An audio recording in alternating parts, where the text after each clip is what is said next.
Come on and put those hands together with us today.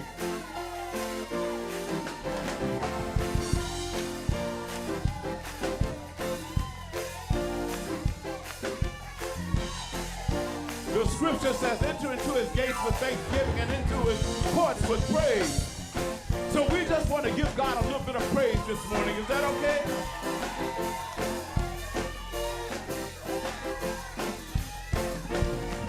Enter his gates with thanksgiving into his courts. Enter his gates with thanksgiving into his courts with praise and be thankful.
Good afternoon, Tacoma. How you guys feeling? You feeling good? It's hard not to feel good after something like that. That was absolutely brilliant. My name is Kwabi Amoa Forson, and I'm going to be your guys' host today. Yeah. We have a magnificent celebration for you today, but before we get going, we want to make sure that we acknowledge that we are currently on the lands of the Puyallup tribe. Yeah. The Puyallup people have lived on these lands since the beginning of time and continue to do so today. We recognize that this land acknowledgement is only a small step that we are taking towards true allyship, and we commit to uplifting the voices, the experiences, and the histories of the indigenous people of this land and beyond. Thank you.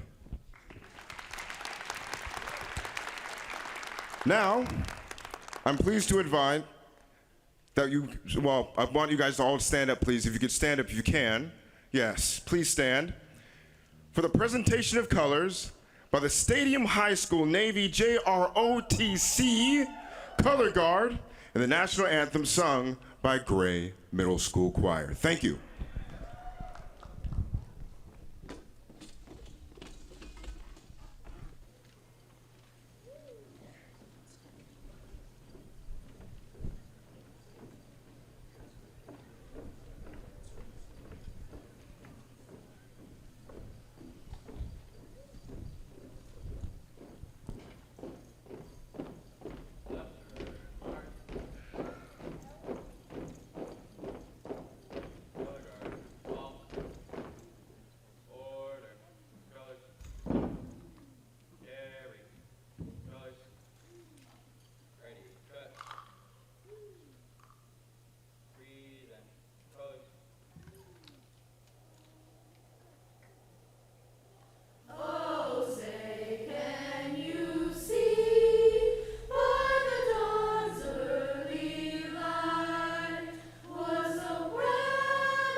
On behalf of the City of Tacoma, I'm honored to welcome you to this year's Martin Luther King Jr. Celebration Awards. Today, we come together to honor Dr. King's extraordinary legacy, a legacy of justice, unity, and unwavering hope. Our theme this year is Building Bridges, a powerful reminder that progress happens when we connect, when we listen, and when we join hands across divides. Dr. King once said, "We must learn to live together as brothers or perish together as fools." These words challenge us to step forward with courage and dismantle barriers to create pathways for peace and equity. Here in Tacoma, we take this challenge seriously. Our community thrives when we come together to embrace our diversity, celebrate our shared humanity, and build bridges to a brighter future together. Today, we're here to recognize individuals and organizations that embody this spirit, those who, through their relentless work, have strengthened the bonds of understanding and justice in our city. We thank you for joining us in this celebration of connection, service, and hope. As we honor these changemakers and reflect on Dr. King's vision, let's recommit ourselves to being bridge builders in our own lives, lifting each other up and reassuring that every voice is heard. Together, we can continue to dream, to act, and to build a Tacoma where everyone belongs.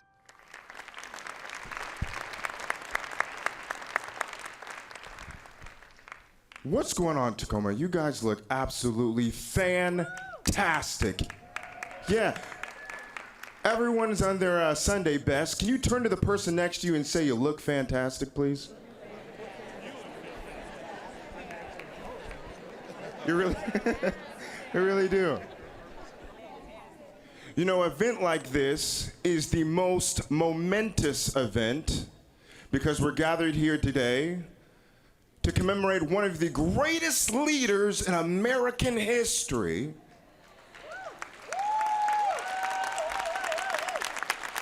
Dr. Martin Luther King Jr., honestly one of the greatest world leaders in history. My name's Kwabi Amoa Forson, and I'm a humanitarian from Tacoma, Washington. It's my hometown. Okay. Appreciate it. And I just so happen to have the greatest job in the entire world. And that's because I'm a humanitarian. I help people in need. It's my full-time job. So what I do is I give food to people who are hungry. I give clothing to people who need clothing. And I work for the betterment of all people, no matter where they come from, their race, color, or creed. My job is to help people. I also just so happen to drive the greatest vehicle in the entire planet. Oh, I guess you've heard of it. It's called the Peace Bus. It's actually, you guys have heard of it over there? Oh, that's what's up, what's up? And it's actually parked outside, and it looks really cool. It's this bright blue van, right? And it kind of has a strange shape. It pops out, but that's not what makes it great. What makes it great is that I utilize my vehicle to help people in need. In fact, I would say that's the main criteria of what makes anyone or anything great, is how something can be utilized to help others. That's what he did. Dr. Martin Luther King Jr. Dr. Martin Luther King Jr. helped to build bridges for change with his skills. He gave over 2,500 speeches throughout his lifetime and organized several campaigns to help us get one step closer to the world that he envisioned, a world where everyone would have opportunity and equality. That's what he worked for.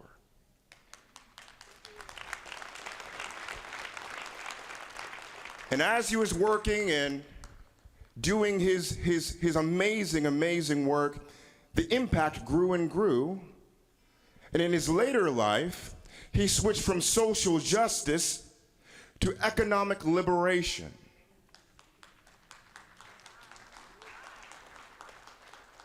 In something that he called the Poor People's Campaign. Now, does anyone here know what the Poor People's Campaign is? Holler if you know what I'm talking about.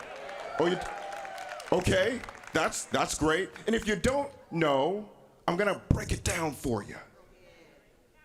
So the Poor People's Campaign took place in 1968, the year of the death of Dr. King. And he was getting together white folks, black folks, Native Americans, Asian Americans, Hispanics, all together to raise awareness of the common nemesis or the common ill of poverty. Knowing that this issue transcends racial lines, political lines, It transcends religious lines, and it needs to be addressed. And so his idea was to get everyone together, to put pressure on the government to ensure that every American would have a house, would have an income, and would have a livable wage. But before Dr. King could see his vision come into fruition, he was killed. He was assassinated. And in this time, as we're all gathered here today, wondering how we can uplift the legacy of Dr. King, how we can pick up where he left off, I challenge you with this question. I challenge myself with this question. How can you utilize your skills in order to get us one step closer to the world Dr. King envisioned? How are you going to do it? Well, we have lots of people that are here in this room who are doing it. And we're going to be highlighting them here today. I'm very excited for everyone to learn about the amazing work so many community members are doing. And if we think about where do we go from here, I believe it's very simple. You see, as I was explaining before, Dr. King was getting everyone together to address poverty.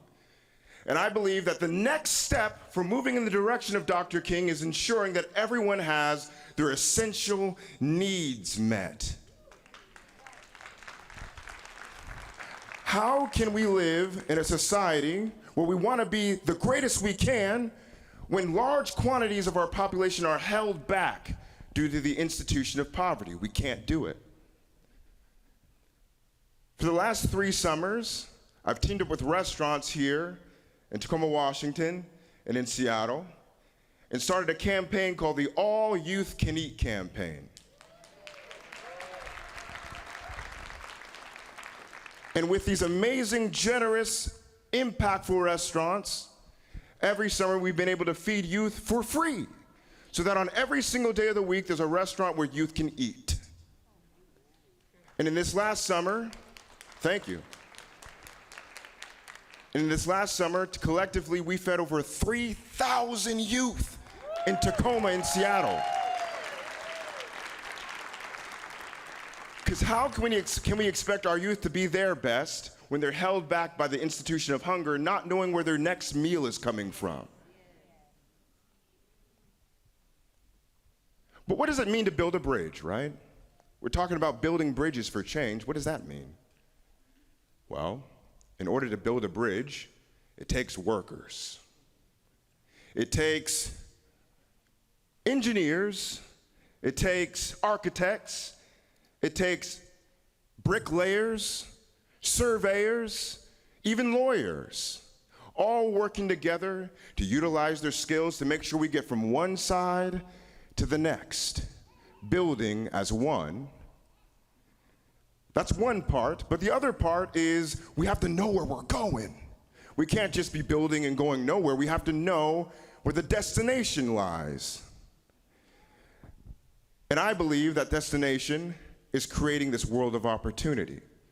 And if you're asking yourself, well, I want to work. I want to figure out where I can be planted, where I can have some sort of impact, don't worry too much, because we have many examples here in our community. I think of Corey Strozer. I don't know if he's here today. Maybe he's not. But Corey has been working on the Tacoma School Board for the last 5 years, making sure that we have more equitable practices within our school system. Amazing gentleman, amazing gentleman. And I'm going to tell you why this work is so important.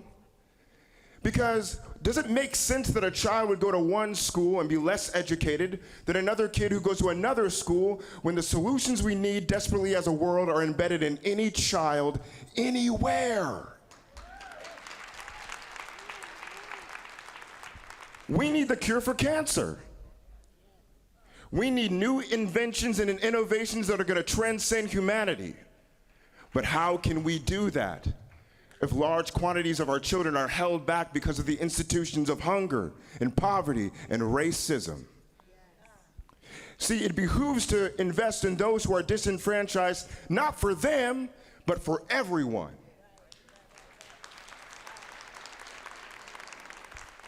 I think of people like Christian Page right here.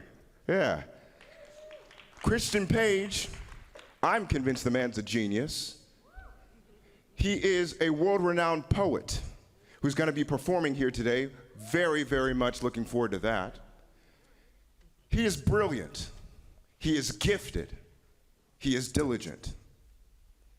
But I think of how so many people who are gifted were not able to see their beauty be transcended into reality because of the institutions of poverty. How many Beethovens are out there? How many people who could add to the beauty of this world that can't because we won't unchain their hands? We have to address poverty now more than ever before for the greater good of all people. I'm currently doing a campaign giving out socks to people on the street.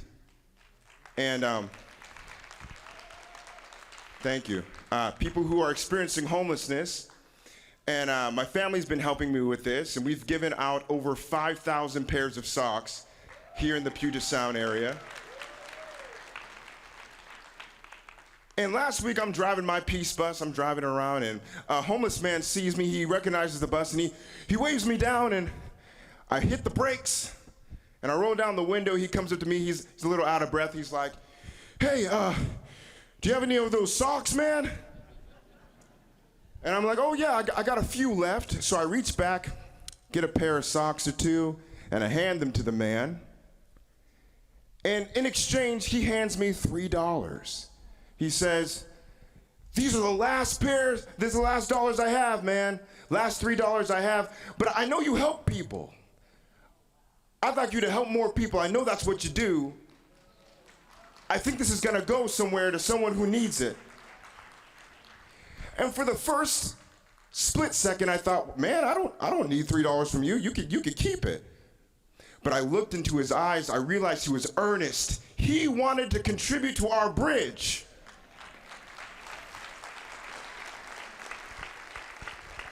He wanted to help us get to one step closer to what Dr. King envisioned. Now, if a homeless man on the street can give $3, his last $3 to help build the bridge, what are you gonna do? We all can do something.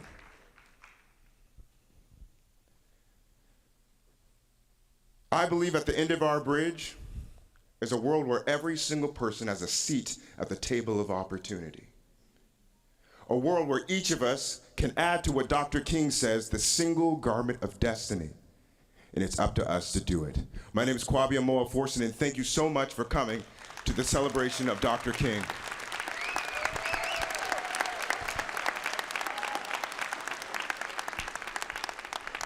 Now today, we're going to hear more inspirational stories of how we are building bridges for our community.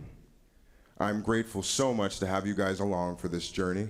It's gonna be a wild one, it's gonna be a good one. It is now my distinct pleasure to invite Jaden Walker, who's a student, who is an actor, who is a musician and singer, to the stage to sing the Black National Anthem, Lift Every Voice and Sing. Jaden.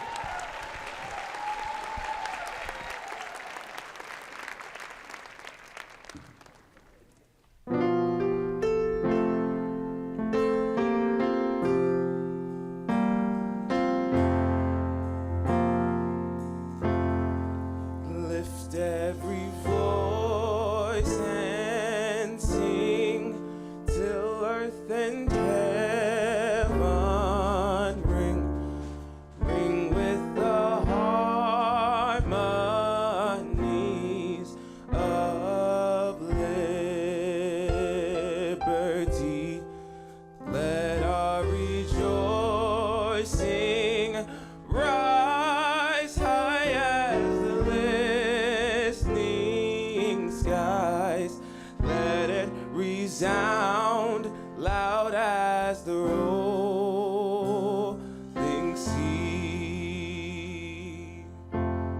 Sing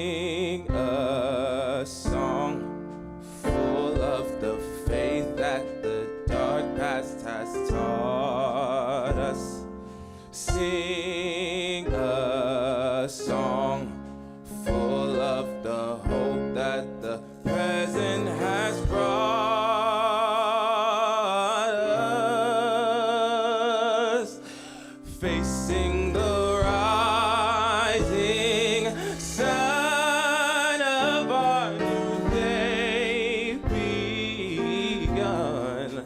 Let us march on till victory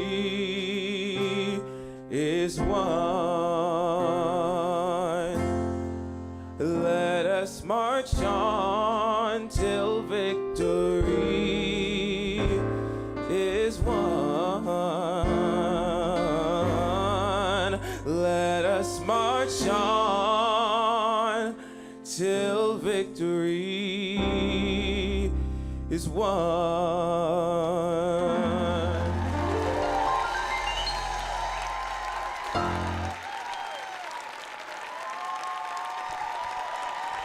Give it up for Jaden Walker. Give it up.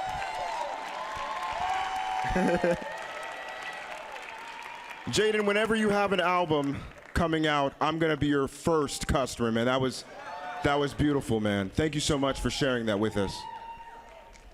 That was an incredible start. What an incredible start to this afternoon. There's something special about today, and thank you guys all for joining us here to experience it. It is now my honor and my pleasure to introduce to the stage the mayor of the City of Destiny, the mayor of Tacoma, Washington, Ms. Victoria Woodards. Round of applause, please.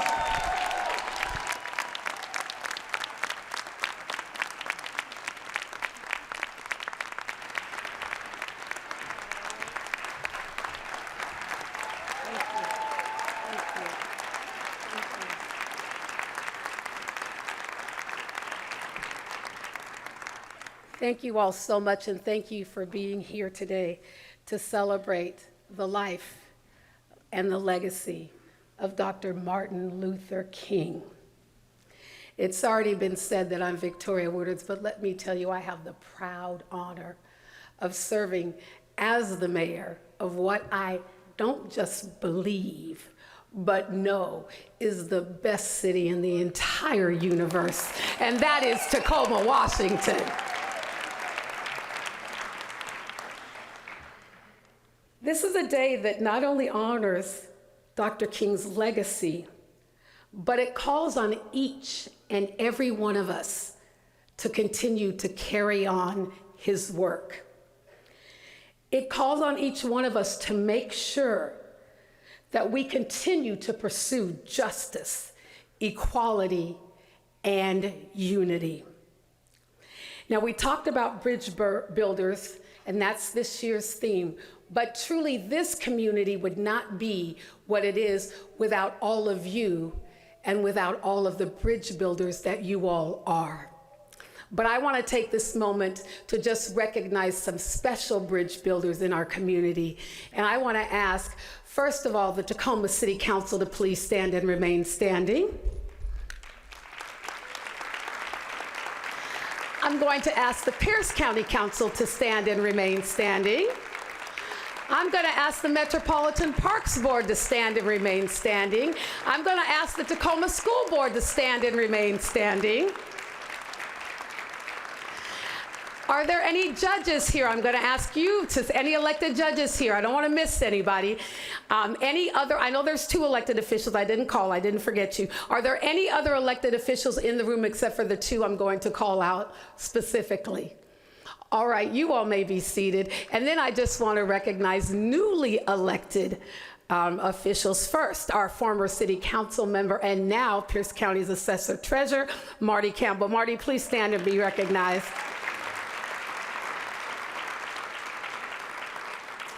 And then I would be remiss if I didn't just take this moment to recognize someone who in this community has really worked hard to make sure that we are achieving Dr. Martin Luther King's dream, and that is none other than former Parks Commissioner, former City Council member, former County Council member, and my very good friend, our new executive for Pierce County and my partner, Ryan Mello.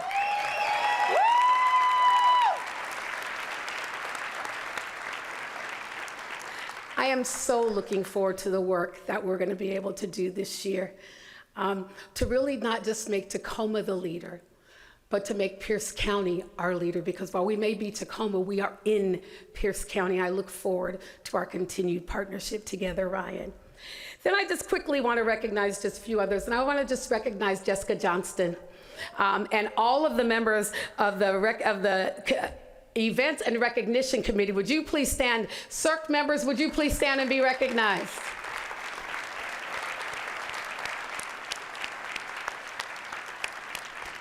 Thank you all so much for the work that you do to make today possible. And then finally, I see them I see some in uniform, I see some not in uniform. But would all the staff that work for the city of Tacoma, would you all please stand at this time and be recognized? All Tacoma City staff, you all. And Tacoma Public Utilities staff as well.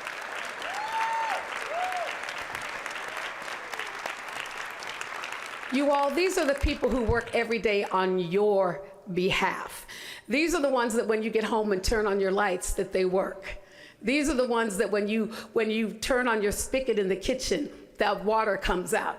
These are the ones that make sure when you pull up to a traffic light that it turns yellow and then green so you can go. These are the ones that make sure our kids get to school safely.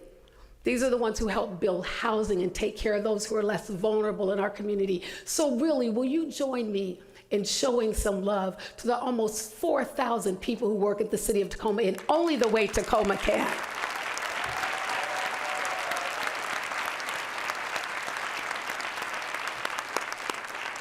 Thank you all so much for putting it on the line every single day.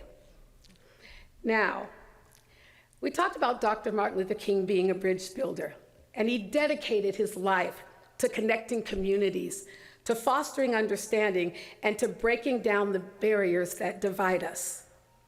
His dream was not just a vision, it was a blueprint for action, one that challenges us to create a society where every person, every single person, is valued, respected, and given the opportunity to thrive. That means removing all barriers that stand in their way. Now, as we reflect on Dr. King's legacy today, I thought I would just let it go and not recognize the other thing that happened today. But I had to take just a moment to remind us that what happened in the other Washington is not what's going to happen in this Washington.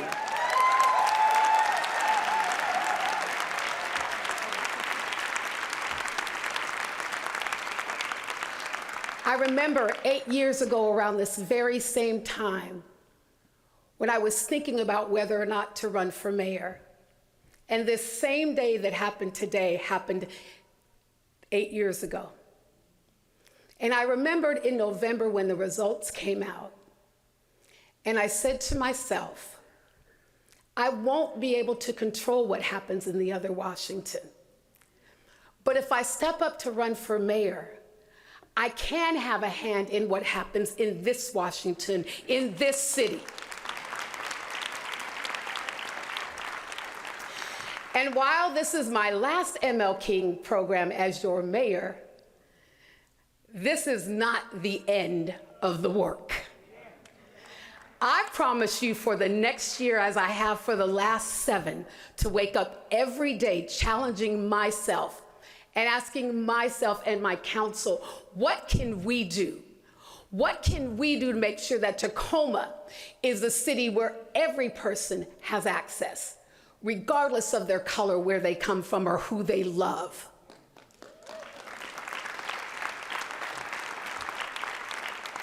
What can we do as a city to make sure that everyone who wants to be here, who wants to be a part of this community, who wants to work, who wants to bring positive things, has that opportunity to do so? What can we do? What can we do to build that bridge? Our MC this afternoon just challenged us It's not just up to me and elected officials. It's up to every single one of us. Now, a bridge can't be built with just one block. That's why we all have to bring our blocks together. And they're not all the same. They're not the same shape. They're not the same size. They may not even be a block. They might be a wire or a screw. But the important thing we know is that all of them have to work together. And that's what we're going to do here in the city of Tacoma. We're going to continue to work together, to love one another, to support one another, and more importantly, to have grace for one another.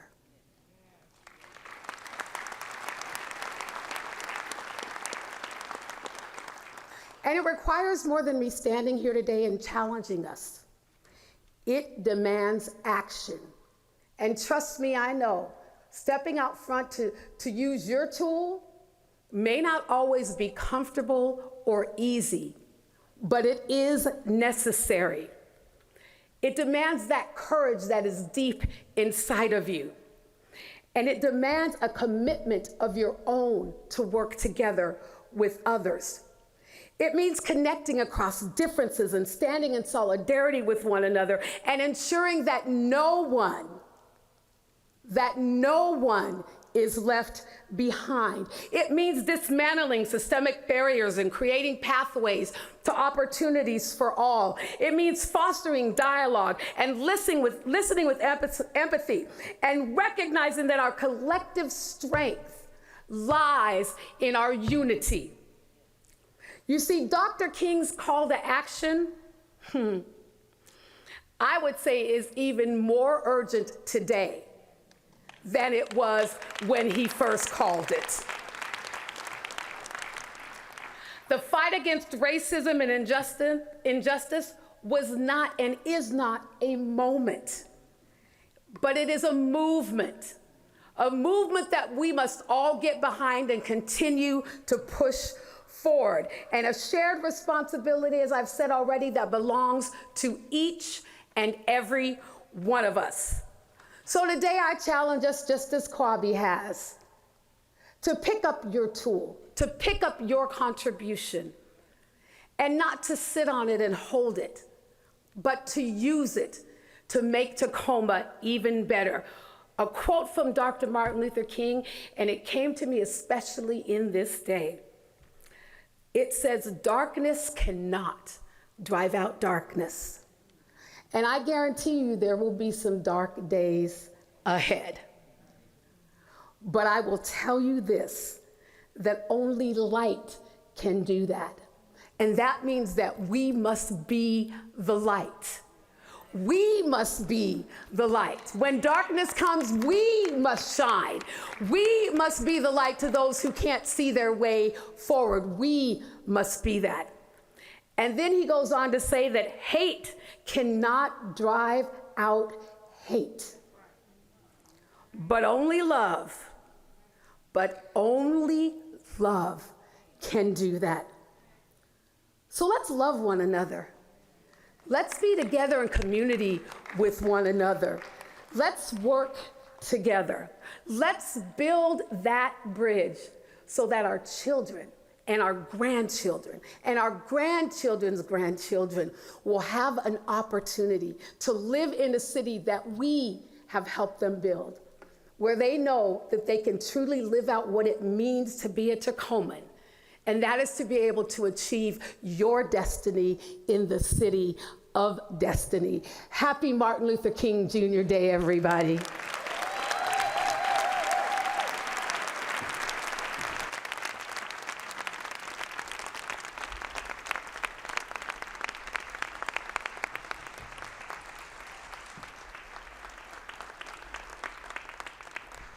Everybody say grace. Everybody say love. Everybody say peace. Thank you so much, Mayor Woodards, for that amazing speech. It looks like the city of Tacoma has a bunch of workers in our midst. It's now my pleasure to introduce to you the first of our community voices, Alex Dominy, to the stage, please. He is a member of the City Events and Recognition Committee. Alex?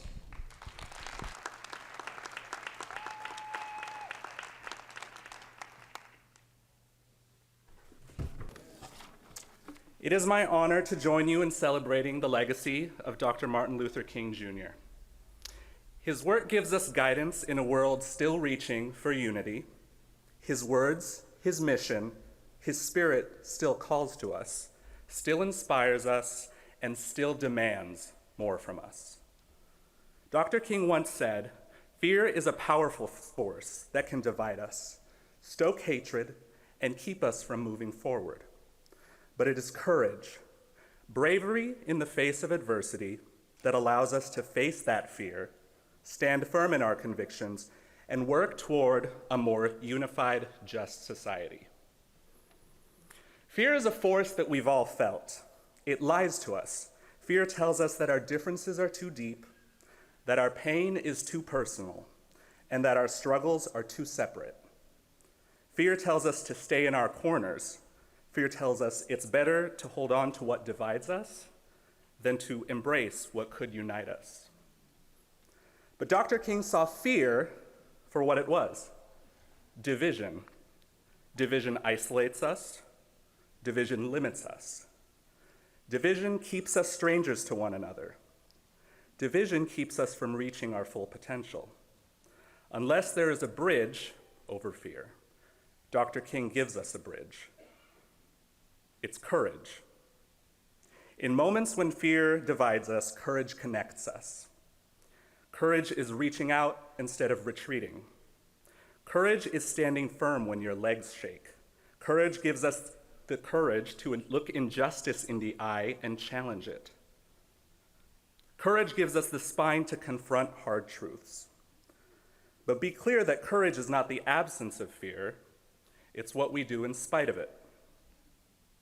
So if fear is division and courage is our bridge, then we must be the builders.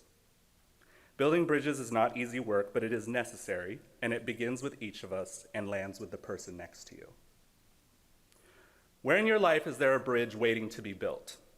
Maybe it's in your own neighborhood where people feel unseen. Maybe it's in your workplace where differences are swept under the rug instead of celebrated. Maybe it's in our own homes and at our own tables where fear has taken up too much space. We don't have to look far to see where a bridge needs to be built. Each of us holds a brick for that bridge, and each of us has the power to lay it down in courage and compassion, even when the world is telling you not to. Dr. King understood that bridges are built when we choose. When we choose hope over despair, when we choose action over apathy. When we choose connection over silence, this is the choice between courage and fear. So today we ask each other to imagine the bridges that we can build together so we can honor Dr. King not just in words but in deeds. Let us have the courage to be bridge builders over the division sowed by fear so we can meet one another in shared humanity. As this quote teaches us, courage, not fear, moves us forward. Enough division, enough hate, enough fear. Courage will have the final say. Thank you.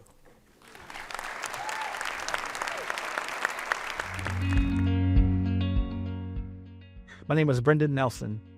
I've been here now for 36 years here in Tacoma. I'm a person that loves to build relationships, bring people together, bringing people around the table that typically wouldn't be, and those voices who wouldn't be embodied into certain spaces. That's my sweet spot.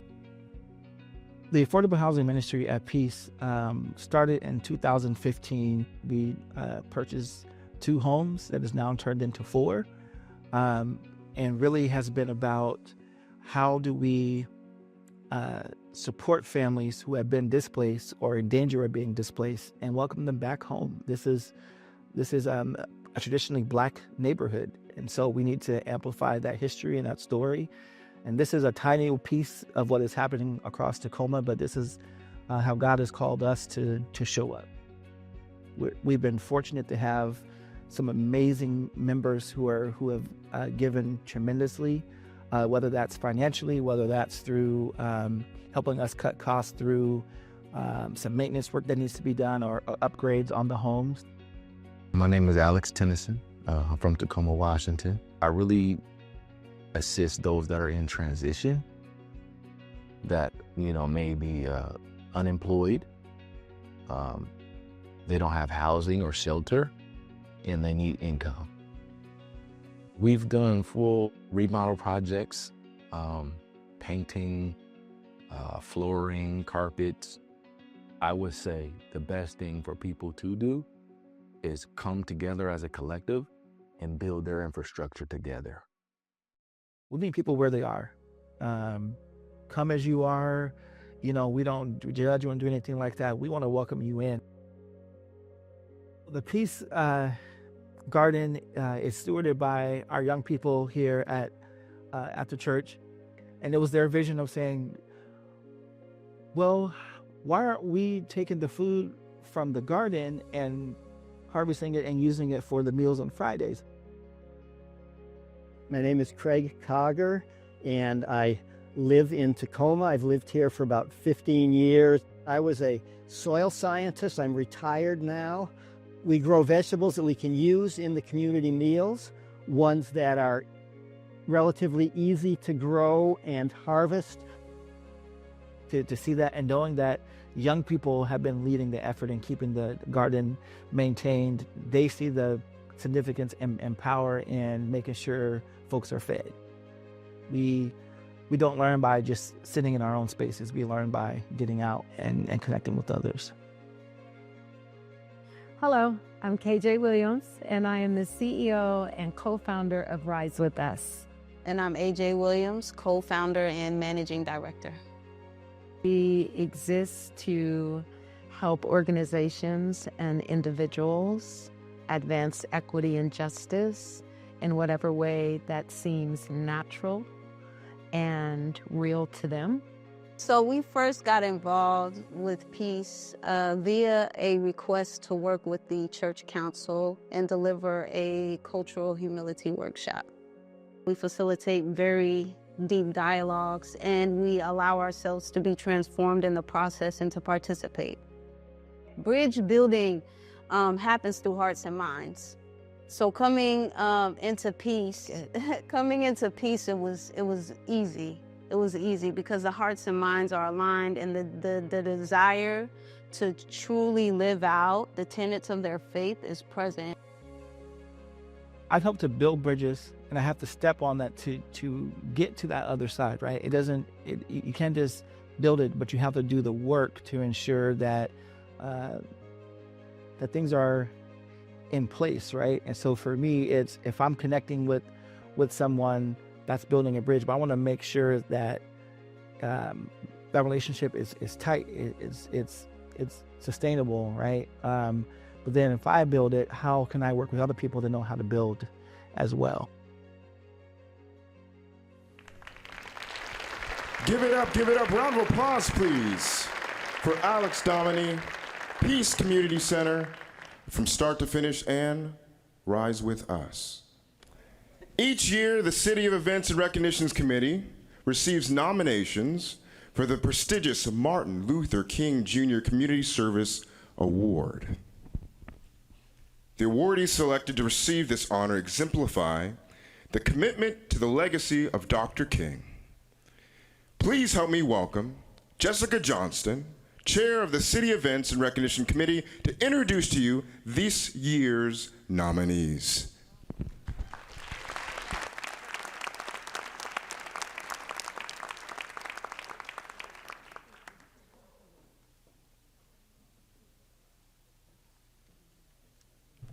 Thank you so much. Please give it up for Kwabi, our wonderful MC for tonight.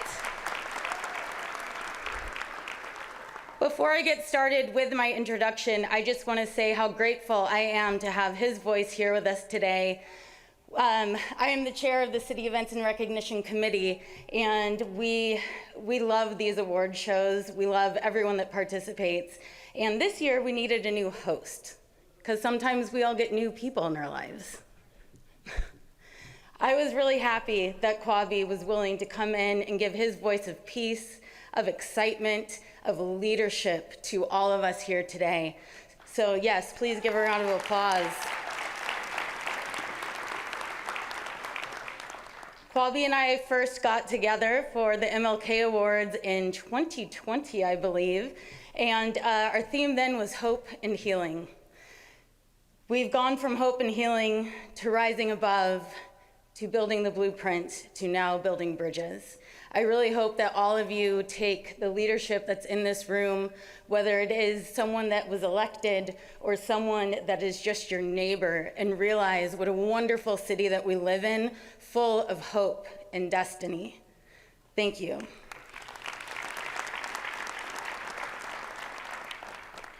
So now on to our awards. Are you excited? Brian Gatewood Sr. was raised in various parts of Pierce County. He came from a very diverse background, which would later inspire all of his work. He, which I love this so much about him, affectionately gives his credit to his mother. Moms are very important in this world, so let's give it up for them. In 2021, Brian founded Innovative Changemakers, an organization dedicated to empowering youth by providing mentorship, safe spaces, and alternatives to dangerous paths. Drawing from his own experience of adversity, Brian has made a mission for young people to become the best versions of themselves. Through various partnerships, Brian has encouraged us to make change. He's dedicated his life. Brian's mantra is change starts with youth, spelt Y-O-U. This underscores his belief in transformative power of mentorship and community building. Whether coaching Little League, volunteering at the Tyler Housing Campus, or distributing jerseys symbolizing unity, Brian consistently embodies the principle that relationships are the foundation of meaningful change. For his unwavering support, I would like you all to please give a round of applause to the Emerging Leadership Community Service Award for Martin Luther King 2025. Brian.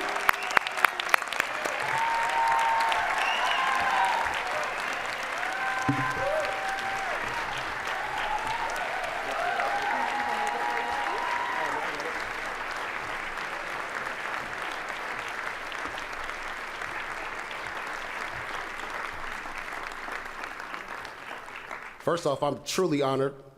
I definitely wanted to make sure that my team is present and comes up to the front, because there's nothing that I do by myself. So please give my team a round of applause.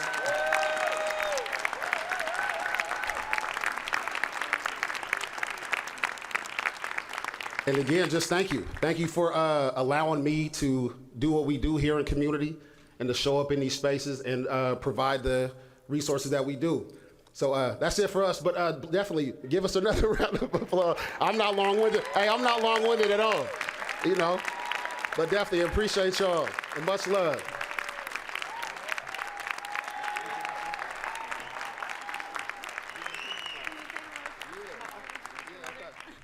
And then while we up here, this is my mother, who I mentioned is really the reason that I do this work.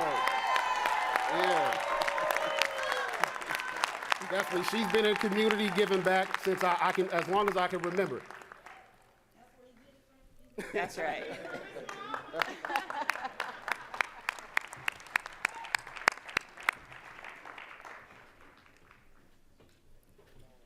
Please, another round of applause for Brian Gatewood and his beautiful mother. I think it is really important to know that the leaders are all around us. They are our mothers, our fathers, our sisters, our brothers, our friends. So please make sure to support them, because you never know how you can encourage someone, how you can make them be better, how you can make the community better by your partnerships with them. That's what Building Bridges is all about. Our next award, which is always really hard to give this out because I feel like people still have so much life in front of them, but it is our Lifetime Achievement Award. For over 2 decades, Sean Duran has been a tireless advocate and leader in serving military families, veterans, and the broader Tacoma community. As a decorated Iraq War veteran and the founder of the president of 9 Line Veteran Services, Sean has transformed the landscape of support for veterans in the South Sound region. Sean's commitment to holistic housing, employment, and mental health. He helps with case management, focusing on long-term success. His leadership extends to the national stage as a partner of the Veteran Sponsorship Partnership Network, an advocate for innovative approaches to veteran transitions and suicide prevention. Sean has had a very long career. He's collaborated with many various places here in Washington State, with the Washington State Veterans Advisory Board. His humility and ethical leadership, his tireless advocacy inspires all who have prevailed and worked alongside him. For his extraordinary contributions, leadership, and service, it is an honor to give him the 2025 Dr. Martin Luther King Jr. Lifetime Community Service Award.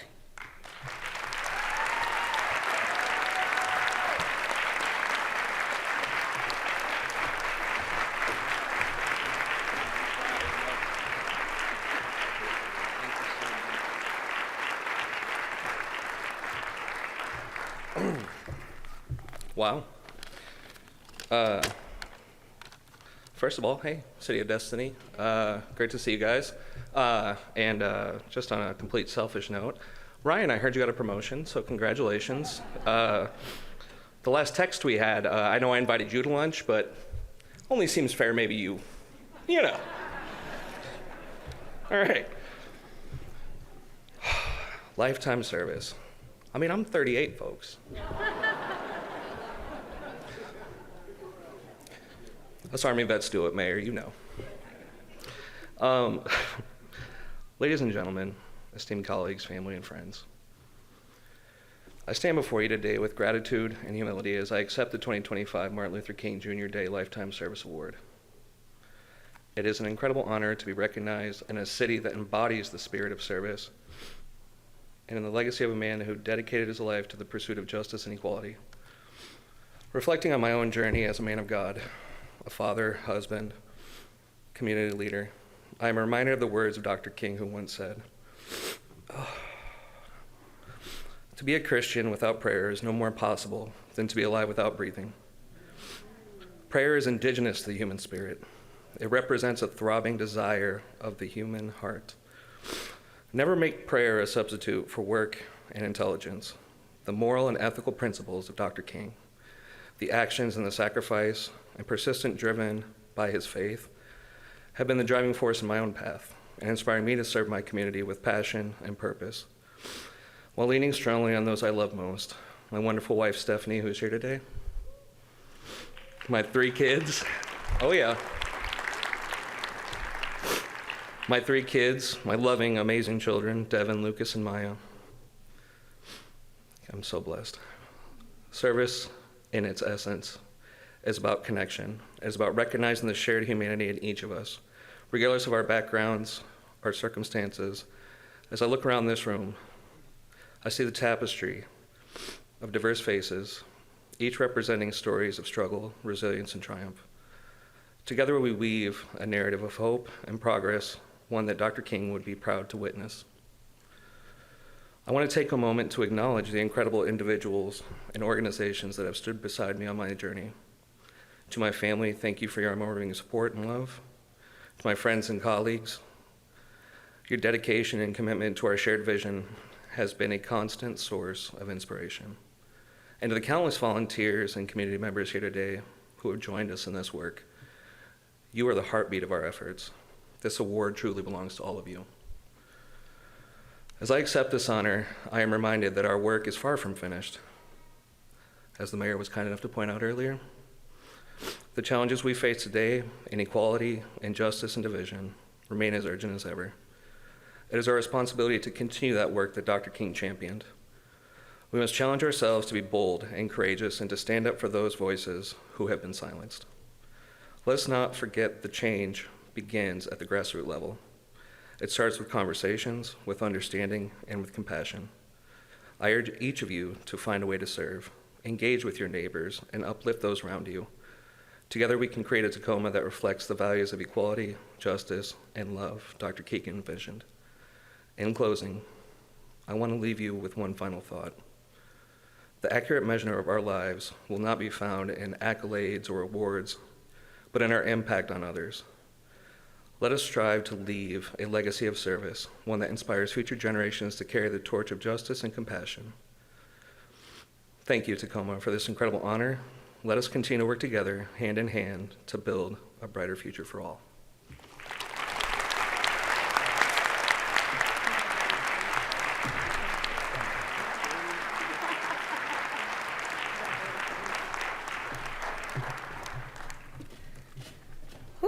Please give it up for Sean Duran. And congratulations to both of this year's award winners. We give it up to you. Again, we thank you. The City Events and Recognition Committee loves all of the nominees that we receive. It is always our pleasure to go through just dozens and dozens of people that are probably sitting in this room right now that deserve these awards. So we just want to say good luck. Thank you. We appreciate you so very much.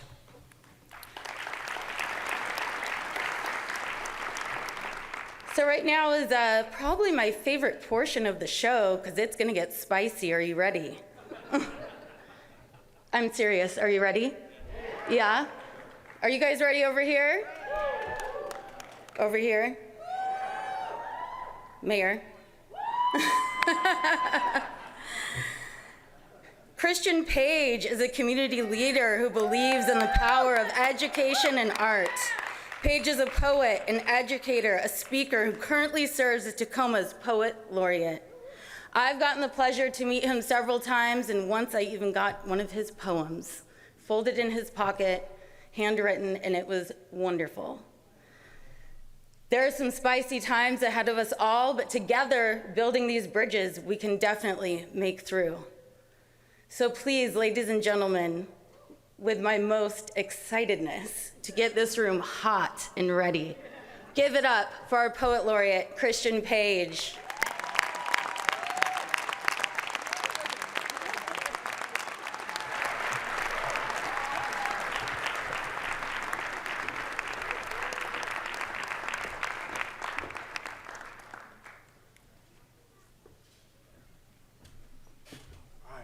Good afternoon, Tacoma. Oh, this is the part where y'all say stuff back. Good afternoon, Tacoma. All right, fantastic. Yo, I'm so grateful to have the opportunity to be here with you all today, and grateful to speak on behalf of Dr. Martin Luther King. And as my friend shared with you all, right, I tend to talk a little bit spicy. Can I talk spicy to y'all this afternoon? Here's what I will offer you. My friend Jamad was talking about this recently. Do we know Jamad Canley in the room? And he was talking about the idea of like turning down places where they merely celebrate Dr. King with no intention of emulating Dr. King. And I would offer, ooh, I hear a couple of chuckles. My auntie got me over there. And here's what I would offer to you, friends, is I've been reading a book recently called The Four Pivots by an individual by the name of Sean Gendright. Yeah, I hear some love for the book in the room. And one of the things that he calls us to pivot away from is this idea of doing the work of justice or equity simply through lenses. And a reminder that a significant part of this work has to be done through mirrors. Right, we're talking about this idea of building bridges, of bringing people together, of maybe providing access to places that people have not been before. And I think one of the questions that we have to ask is that if you saw you standing on the other side of that bridge, do you think that that could ensure safe passage? And I would offer is that I've worked with institutions and organizations. My org gets to work with a lot of other ones, and they do really good job of lens work, right? Of building bridges, asking for their workforce to look like their community and getting all of the latest LinkedIn technology, but not looking like an inviting or welcoming entity for people to cross into. And so what I'm offering to you all is this, and I don't get to say anything from arrogance that I don't know from exhaustion, is that I hope that this season is us doing mirror work, asking the question that if we're inviting people to this space, is it safe for them to be there? Is it worth the journey to find ourselves here? And as we're talking about this idea of grace, it's been mentioned a few times by Kwabi and our wonderful mayor, Ms. Wooders. This idea of grace, one of the lines in the book would read this way. It says, "What good is your journey to justice if on your sojourn you become Pharaoh?" And I would offer to you that some of us find ourselves now in positions of power, and me not excluded from this discussion. And as opposed to meeting people in the place that it ought to be, sometimes we reflect and lead from our wounds. What I would offer to you all, friends, is as we think about emulating Dr. King in this season, as we think about building bridges together, right? Let our manual for building bridges not be absent of mirrors. Let us do the reflection necessary in order for us to be the people who look like safe passage. Now, I'll offer you this as I used to teach at SOTA for a while. Can I be a nerdy creative writing teacher for a second? Is that fair? There was no plan B, so I'm glad you all agreed. But I think in the moment of reflection is that we can no longer spell the word reflection with a C. This thing has to be replaced with an X. You'll hear me on this, is that if we're going to reflect on something, there should be a reflex of the things that we've learned. Right? My grandmother would say it this way. She would say, baby, the best form of apology is changed behavior. And so if I don't find myself in a place of being able to understand these things, of understanding the feedback that people are giving to me, if I'm asking them to come across bridges, but I look like the individuals who were waiting for the marchers on Bloody Sunday, what I would offer to you is that bridge is not worth crossing. There's too many bridges for us to build, from Hosmer to Proctor, from 84th to 56, from corner store to corner office, from executive to people who we've deemed expendable. And I don't want us to get drunk on the idea of being good in Tacoma when I know that there's a possibility of us being great. And so I offer this poem to you all called Bridges and Mirrors. Is that fair? Can I read the piece? The poem would read this way.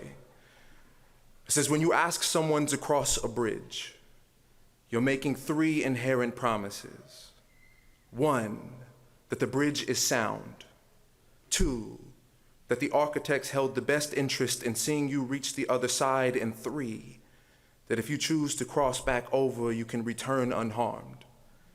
Physically or metaphorically, structural or rhetorically, before inviting traffic, your bridge should be tested, your intentions reflected, and a mirror held posing the question, if you saw you waiting on the other side, would you feel safe to cross? Some of us know the stories of structures long standing, about the intentions connected to the hands who had no plans of safe crossing, and have watched bridge builders use the same blueprints under new names with no intentions of holding their promises. We've watched our ancestors crossing galloping Gerties with 20-point plans and caravans to remind the nation of promises made on a trail of broken treaties. Some of us have forgotten that bridges have names, namesakes of forsaken folks who have found themselves as symbols. We've seen their statues in a country that sometimes repeats subconscious beliefs when we fail to understand their history. There are idols erected in spaces honoring the ghost of our country's identity, the bridges holding the names of a mirror we are afraid to face. On March 7th, 1965.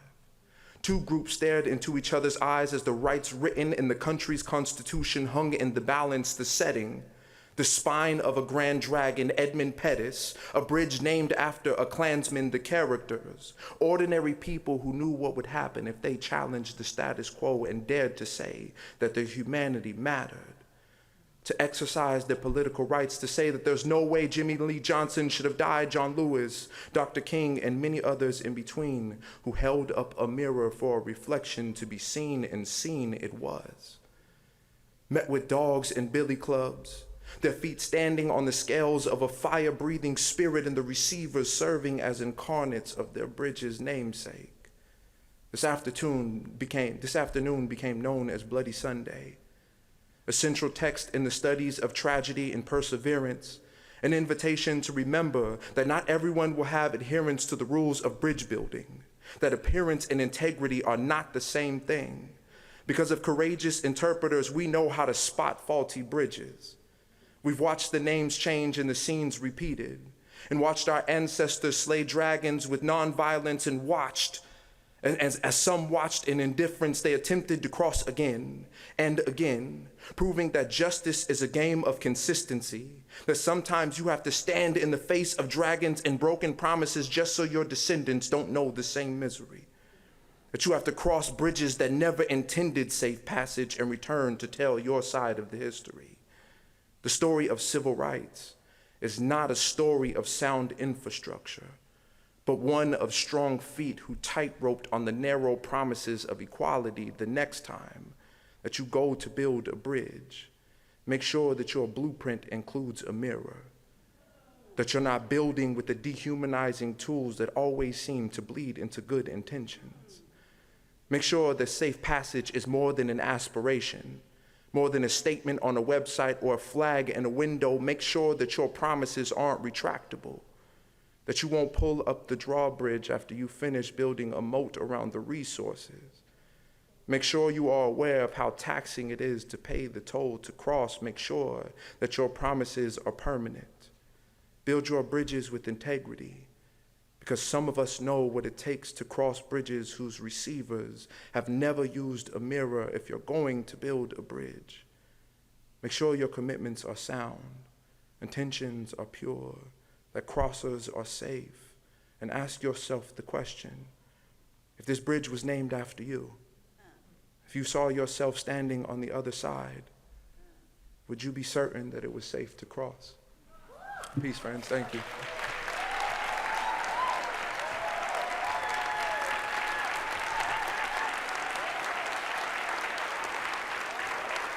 Give it up for Christian Page, everyone, give it up. I told you that the man was a genius. Christian, if you're looking for inspiration, reach out to Christian. If you have an event coming up and you need someone there to make sure that you guys come together and understand how we can make changes, reach out to Christian. Thank you so much. Thank you so much for being here.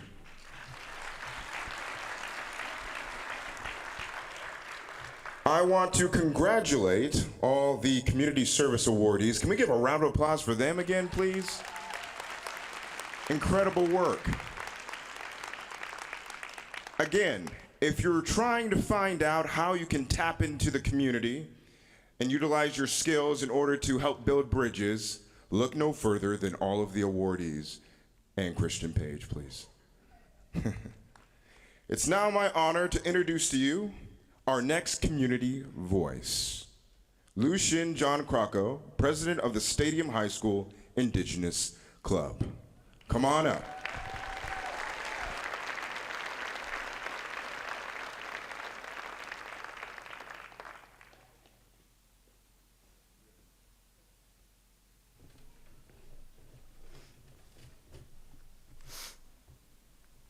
Thank you for having me share my views and my voice. I'm honored that I was recognized as someone who can speak about the great man that Reverend Dr. Martin Luther King was. His voice still rings through righteous movements to this day, and this is one of the quotes from Dr. King Jr. We must learn to live together as brothers and sisters, not as adversaries. If we fail to do so, we risk perishing together in a world marked by hatred, division, and conflict. True peace can only come when we choose unity over division and love over hate. This message of coming together is a very important one to me, as my belief is we can only come together if we dismiss division and find common ground. We must love each other through the hatred while still respecting each other's opinions. But first, we must all fix the hatred within us, whether it's an internalized or outward hatred, so we can express an unbiased love.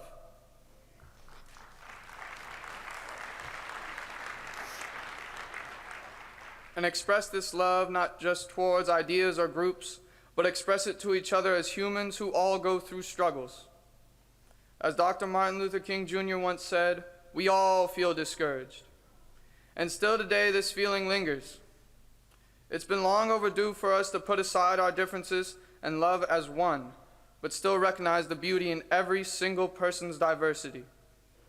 And most importantly, recognize what people have been through and go through, so that if we can understand each other, we can finally understand how to move forward.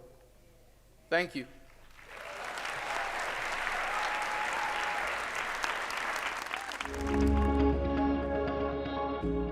My name is Christopher Chase II. I work for Tacoma Public Schools, and I am the program manager for Career and College Readiness. T-Town, this is our third annual Trades and Hiring Fair and Career Fair, but it's our second year being part of T-Town at the Dome. And I think what it really means to me is the connectedness of all of the things that are Tacoma. I am Adam Cook, and I have the great pleasure of being the director for Tacoma Venues and Events with the City of Tacoma. Working with Tacoma Public Schools and Corsmo Construction has enabled us to reach thousands of students who may not normally understand or have a sense of what the City of Tacoma departments, Tacoma Public Utilities, or countless trades throughout our area offer them in terms of career paths.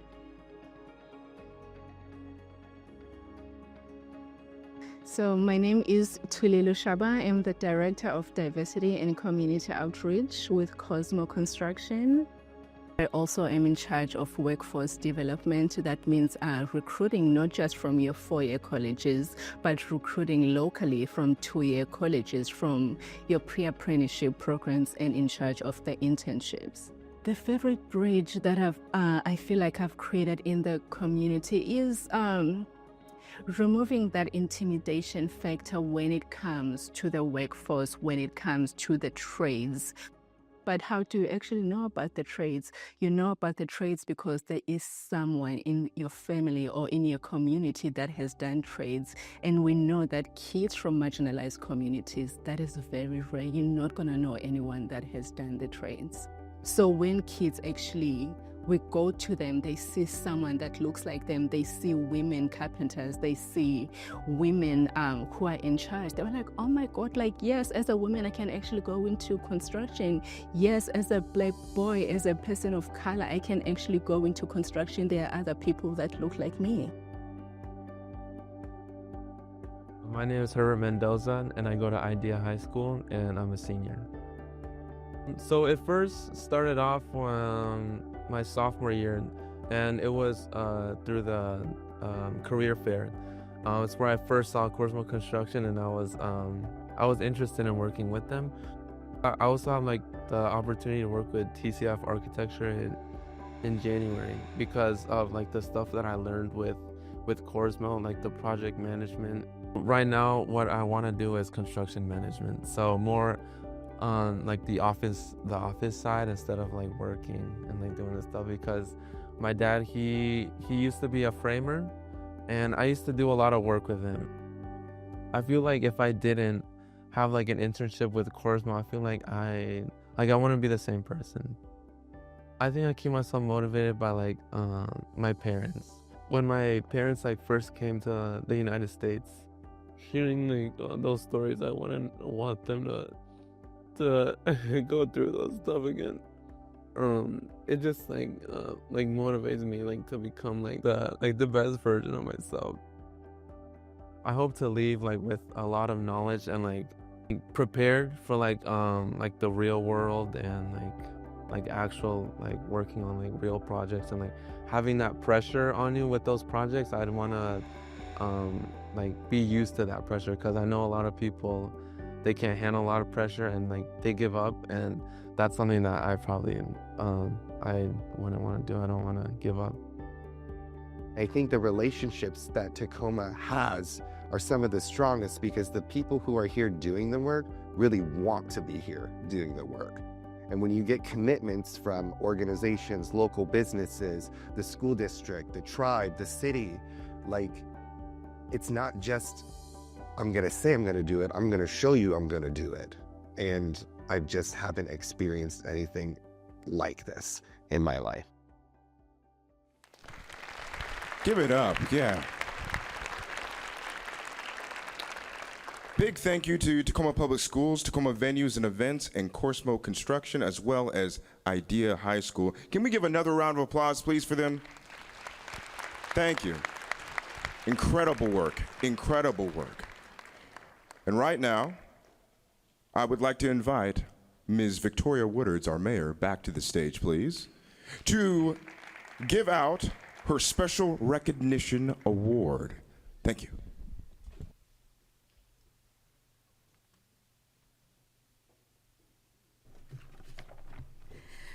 All right, so each year, I have the privilege of recognizing someone special in our community who embodies Martin Luther King's words and actions by presenting them with the Mayor's Special Recognition Award. It is my honor to present this year's award to a leader who has consistently demonstrated unwavering commitment to our community, to the people of Tacoma, and to our country. And that is none other than former Congressman Derek Kilmer.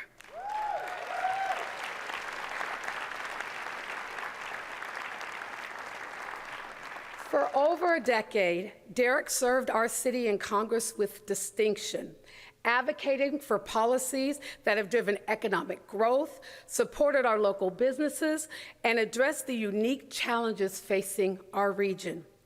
His leadership in Congress has been marked by his collaborative, can-do spirit, his dedication to solving big problems, and his tireless work to create more opportunity for more people in more places. Derek's deep roots in Tacoma and his sincere dedication to making our city a better place for all of its residents have been a guiding force throughout his career. His efforts to ensure that Tacoma's voice is heard on the national stage have helped to bring millions and millions of resources and opportunities to our city, making it a more stronger and vibrant place for everyone who wants to live, work, and play here. Just to name a few of Derek's accolades, he worked to bring investments home in our region in affordable housing in Hilltop, millions of dollars for our port infrastructure so that we can retain good paying jobs for everyone in the city of Tacoma. And one of the things I love most about Derek is his commitment to those who need our support the most, which are those who have been left out, those that Martin Luther King talks about, and that we continue to fight for our homeless, for people of color, for those who are facing all of the barriers that are put in our way. Derek has worked to do things for our economy and for our climate, like making sure that the Puget Sound and the Thea Foss stay clean, and he helped get those cleaned up. But one of the things I love about Derek is his commitment to civility and respect, and making sure that everyone has an opportunity for their voice to be heard, making sure that everyone can thrive and do well. And Derek is one of those people, when we talk about being a bridge builder, he's not the guy standing at the other end telling you where to put things. He's the one on the bridge with the hammer getting the work done. And today, unfortunately, Derek could not join us. But I am so honored to have one of his kiddos here with us today, and that is none other than Avon. Avon, please come forward to accept this award on behalf of your dad.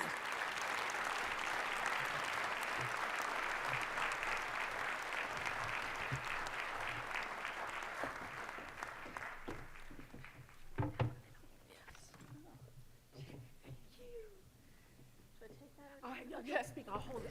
Okay. I'll be your Vanna.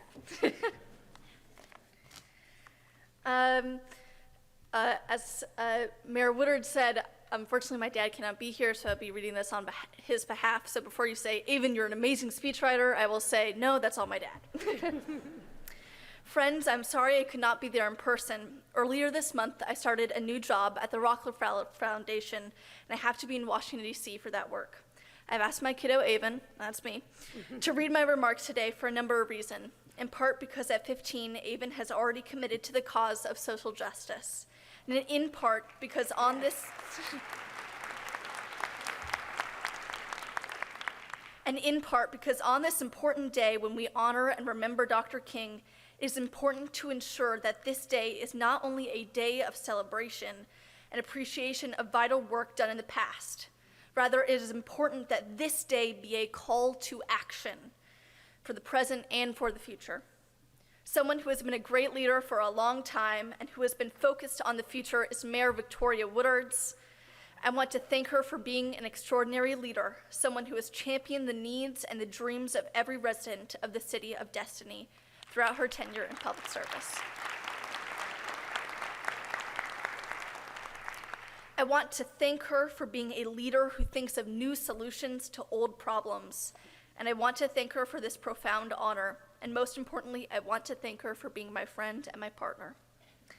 It's been an honor to represent Tacoma and to work with this community's leaders in the quest for justice.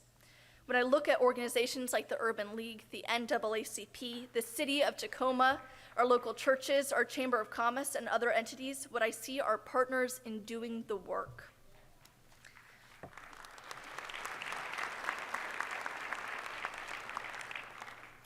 I want to acknowledge, perhaps on this day in particular, that when we do the work, we don't see progress every single day.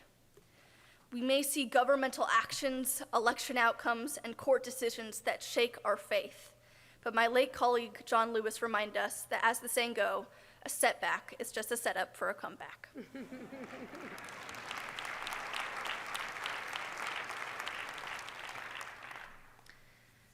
Why do I mention that? Well, we may face some setbacks in the coming days ahead. But I also mention it because, simply put, we've got to keep working. Dr. King emphasized the importance of not just desiring justice, but he said we should work for it. We've got work to do when states have long lines to ballot boxes and are passing laws to create barriers to people exercising their constitutional rights. It's why we must stand up against disenfranchisement and poll taxes and discriminatory voter ID laws. It's why we need to pass a new Voting Rights Act.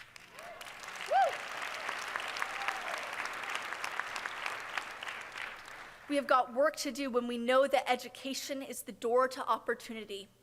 And yet there remains inequalities across our country when a so-called achievement gap is too often in actuality a resource gap and an opportunity gap.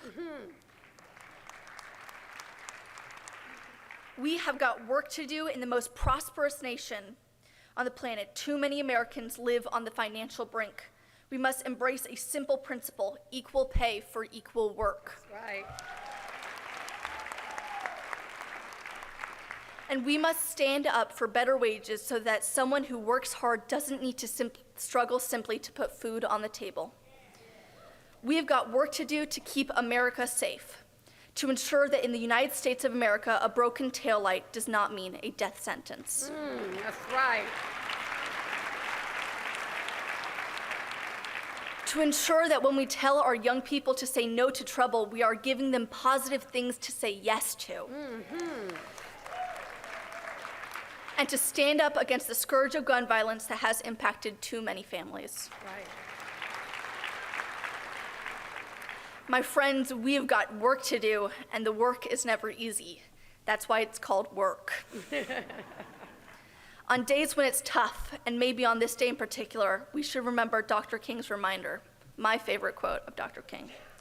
The arc of the moral universe is long, but it bends towards justice.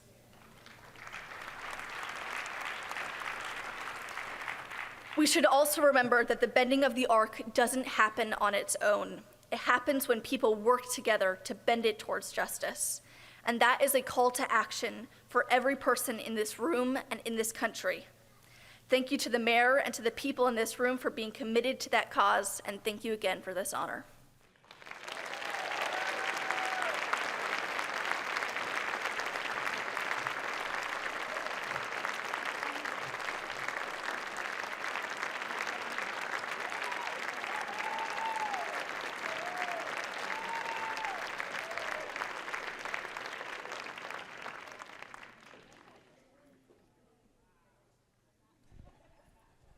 Can we give another round of applause for Derek Kilmer, please? Yeah. You know, when I was first starting doing my humanitarian work years ago, I reached out to a lot of different leaders for guidance and to sort of share with them my thoughts of how we could come together addressing poverty. And only 2 leaders met with me. One was Mayor Victoria Woodards, and the other was Derek Kilmer. Never in the history of humankind has one person been upset at another for listening to them. Listening is a giant tool that can be utilized to help each other. If we're going to build bridges, we're going to have to listen to each other. It's now my honor to introduce today's keynote speaker, Cordell Carter.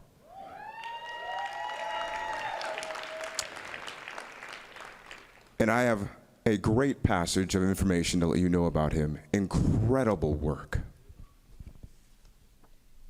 Cordell brings more than 20 years to his pursuit of a society and organization culture where everyone belongs. And he has equitable opportunities, and everyone has equitable opportunities to thrive. He is the incoming Chief Executive Officer of the Carson Scholars Fund, which focuses on education philanthropy. And he's also the founding and current director of the Aspen Institute Project on Belonging. Yes. From 2014 to 2017, he led the Aspen Institute Socrates program, a global educational forum for leaders. I've actually seen some of these videos. Incredible work. People coming together, leaders trying to figure out the problems and solve them for a better world. Incredible work.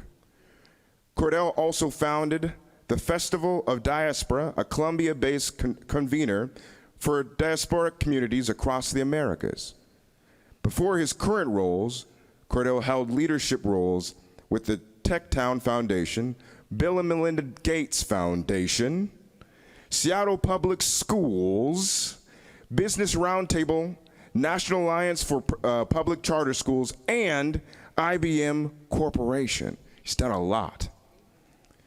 Please join me in welcoming to the stage Mr. Cordell Carter.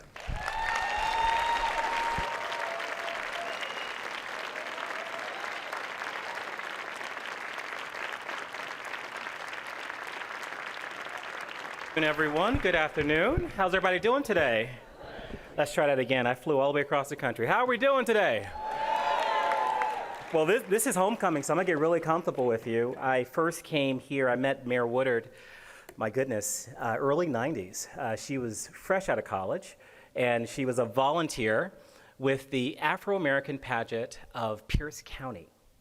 And she was one of the volunteers, like literally 6 months with these high school students from all over the county. I was at Curtis High School at the time.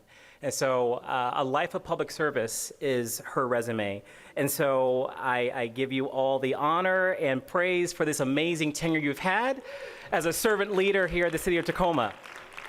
You know, given that 52.5% of the world's population are women, and you all have a great history of elevating women to great heights leadership, perhaps the City of Destiny could be an example for other cities. Perhaps. Great. I also want to thank my parents for coming here all the way from Virginia. Mom and Dad, please just wave your hand. My sisters, Pam and Tremaine. One of my lifelong friends in Franklin Donahue. The other amigo is in New York. It's Ivan Barron. He would be here but for having to be in New York. I'll see him tomorrow in New York. Friends from the Church of the City, Heart of the City, with the City at Heart, New Jerusalem. Where are you at, New Jerusalem? All right. It was such an honor. The way they welcomed my family in from Virginia in 1990. We came here with no understanding of what this city was, and frankly, anything outside of Virginia was anathema to us. And they welcomed us. And so yesterday, when the 5 of us, the starting 5 as I like to call us, we were back together again, it reminded me of old times, back in 1990, when this church in New Jerusalem welcomed us. So I thank you all again for being here. So I am very mindful that you all have been sitting for a while. It's been a long, amazing day. And so we're gonna get right to the point, shall we? The title today, I know you've been talking about bridges and belonging, and that's fantastic. That's right up my alley. But I'm going to give you a little twist. And that twist is this title, Leveraging the Other AI to Build a Bridge to Our Collective Future. What do I mean by the other AI? I'm talking about ancestral intelligence. Leveraging ancestral intelligence to build a bridge to our collective future. So, ladies and gentlemen, any bridge takes you from point A to point B. The question is, what is point A and what is point B, right? So let us start with a little brief tour of 249 years of American history. I think there are three big questions that befuddle, inspire, and enrage our nation at times. Remember what a nation is. It's an idea. It's an idea. It's a moral expression of the people who purposely avail themselves to it. So there's no such thing as, oh, my country did that, but it has nothing to do with me. No, my friend, you're part of this. You in on this one as well. Okay? They speak for us. You speak for them. We're in this together. One big balloon, you squeeze one side, guess what? The air doesn't escape. It just goes to the other side. Just more pressure on the other side. We're in this together. And so I like that these three questions are as follows. Who is we? How has our notion of we evolved? And where, oh where, do we go from here? So let's start at the top. Some pretty amazing things happened in the 1770s. And I should say, when we talk about ancestral intelligence, we are honoring Dr. King today, but he is merely a figurehead, okay? But for one twist of fate, with First Baptist in Chattanooga, Tennessee, that rejected him as their pastor, he would have never been available for Montgomery at the age of 26. Okay, you should see how they framed that rejection letter in the vestibule. I'm like, that's not good, guys. You really messed up. Actually, did a great benefit to humanity. But he was merely a figurehead. The first person that resisted those fetters in 1609 were the beginning of the civil rights movement in this country. Okay, this resistance to chattel slavery, this notion that I cannot be the fullest version of myself because you won't let me. That's the civil rights movement. And so he was a culmination of a great many things, and we'll get there. Let's go there, all right? So back to who is we.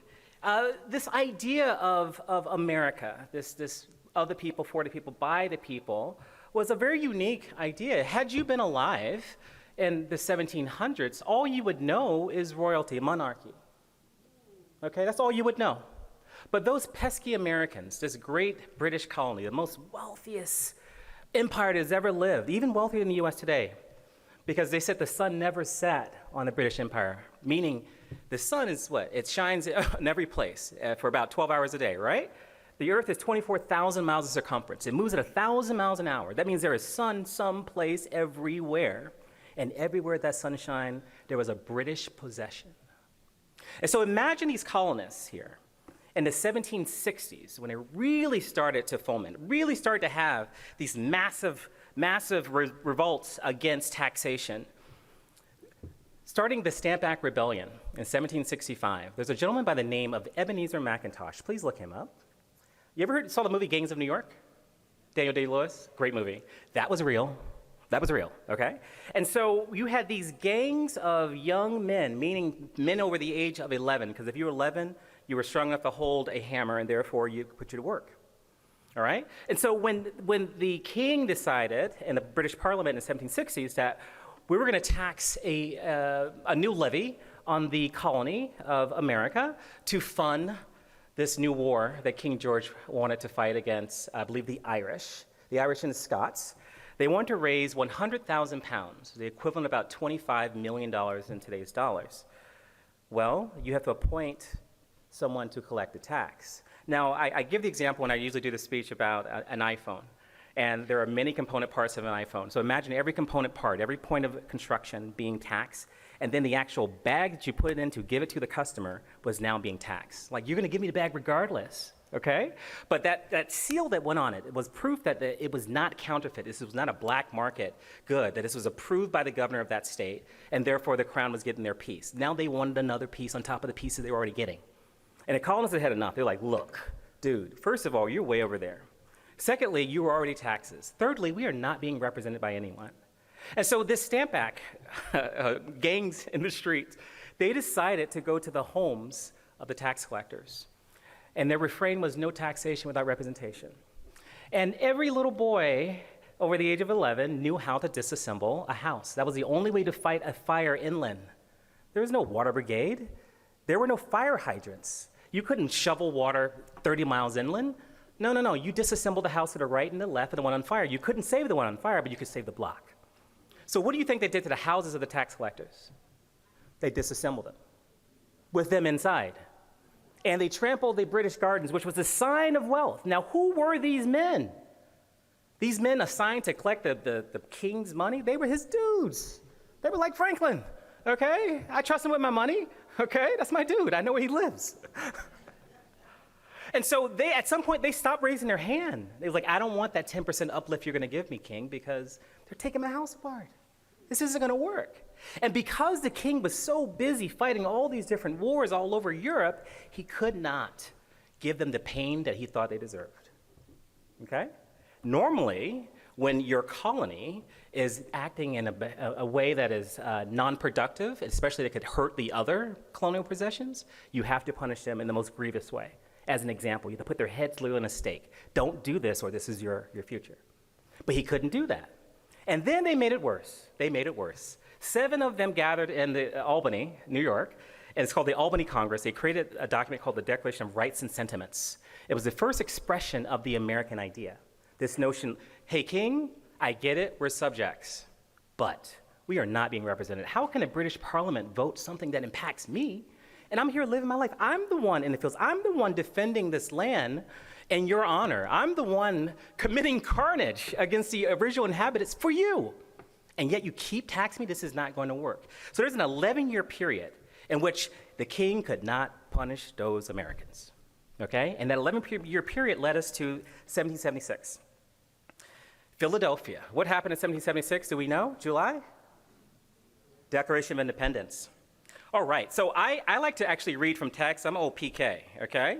So I'm going to read a little bit from this text here. I know you all have covered the Declaration of Independence in your education, but I think it bears mentioning again here. So imagine, this is a room of 56 people. 56 people, they had one thing in common. What was it that they had in common? They were wealthy people. They were landed people. Now, if you are a subject in 1760s and you actually have the ability to own land, who gave you that ability? The king must have given you the ability because he has title to everything. Why? Because he's the king and the head of the church. So he can tell you what thus saith the Lord and what saith my hammer, okay? Right? So he was the most powerful person on earth to them if you are a British subject. Here's what they said. Unanimous declaration of the 13 states of the United States of America. When in the course of human events it becomes necessary for one people to dissolve the political bands which have connected them with another, and to assume among the powers of the earth the separate and equal station to which the laws of nature and of nature God entitle them, a decent respect to the opinions of mankind requires that they should declare the causes which impel them to the separation. Now we focus on the second paragraph. The first one is actually more controversial, to the king. Okay? No one got to question him. No one. No one. He speaks for God and he speaks for man. Who's left? Okay? He's it. And so the fact that they made that reference between the difference between the laws of nature, meaning observable reality, and of nature's God, meaning our faith, was anathema to him. That is poison. He spit out the tea. He was ready to fight. The jester definitely got kicked that day. Okay? It was not a fun day in England. But they kept going. We hold these truths to be self-evident, that all men are created equal, that they're endowed by their Creator with certain unalienable rights, that among these are life, liberty, and a pursuit of happiness. Now, I have 2 men here on this image here. This is Benjamin Franklin, who was the oldest person in that room at 70, and I have Thomas Jefferson, who was the youngest at 32. Thomas Jefferson was a very eloquent writer. He was the one writing the document. But Benjamin had a conversation with Thomas, because this is not the original text. He originally said, we hold these truths to be sacred, okay? And then instead of the pursuit of happiness, the pursuit of property, because those are things that they had in common in that room. But he said, hey, Tommy, my friend, let me chat with you, friend. See, we are not going to fight anybody. We're going to have some tea and watch it happen. They have to fight. They don't have property. They aren't happy. They're not one of the king's dudes, okay? So you have to write a document for them. So if you say something is sacred, that means we are a faith community. We believe in the same thing. Otherwise, it's not sacred to you. But if it's self-evident, observable reality, what do I see? There's a tree, it's big, God must have made it because I didn't plant it. Okay, I can go with that, right? There's a logical flow to that. And the pursuit of happiness, when, like, right now I think it's less than 25% of the people actually own property in the United States. So then imagine what the number was 249 years ago, much smaller, okay, much smaller. And so you had to write this expansive document to get more people fighting. So the war is won, we're moving forward, and you have this issue of what do we do now? If you saw the movie, the musical Hamilton, and the king is up there saying, okay, you've won, now what? Exactly, now what? It took 13 years, these multiple constitutional conventions, to assemble some compromise between the Virginia plan and the Massachusetts plan. Virginia, they represent the planters. They had a lot of people because they had humans that were not represented, okay? Virginia had 2 million slaves. At the end of the end of the Civil War, there were 3.9 million enslaved people. Okay? And so, it's a lot of people, moreover, but the actual colonists, the people that could vote that were represented, a much smaller number. And so if you're in Virginia, you want full representation. If you're in Massachusetts, you do not. You want only certain people. They had a very limited notion of we, all right? And so after 13 years of fighting, we come with a compromise. If you see some things in our nation that feels weird, perhaps every 4 years, we call them these non-majoritarian measures, electoral college. Some would say the Senate, actually, I believe that's a design. We have 80% of the Senate representing 20% of the population, which means the reverse is true. 80% of the population is represented by 20 senators. Could be problematic. I don't know. I'll let you be the judge of that. I am not a political person. That's you all. Okay, and so we're moving forward in American history. We're still wrestling with this idea of who is we, who's in, who's out. And so now you need an arbiter.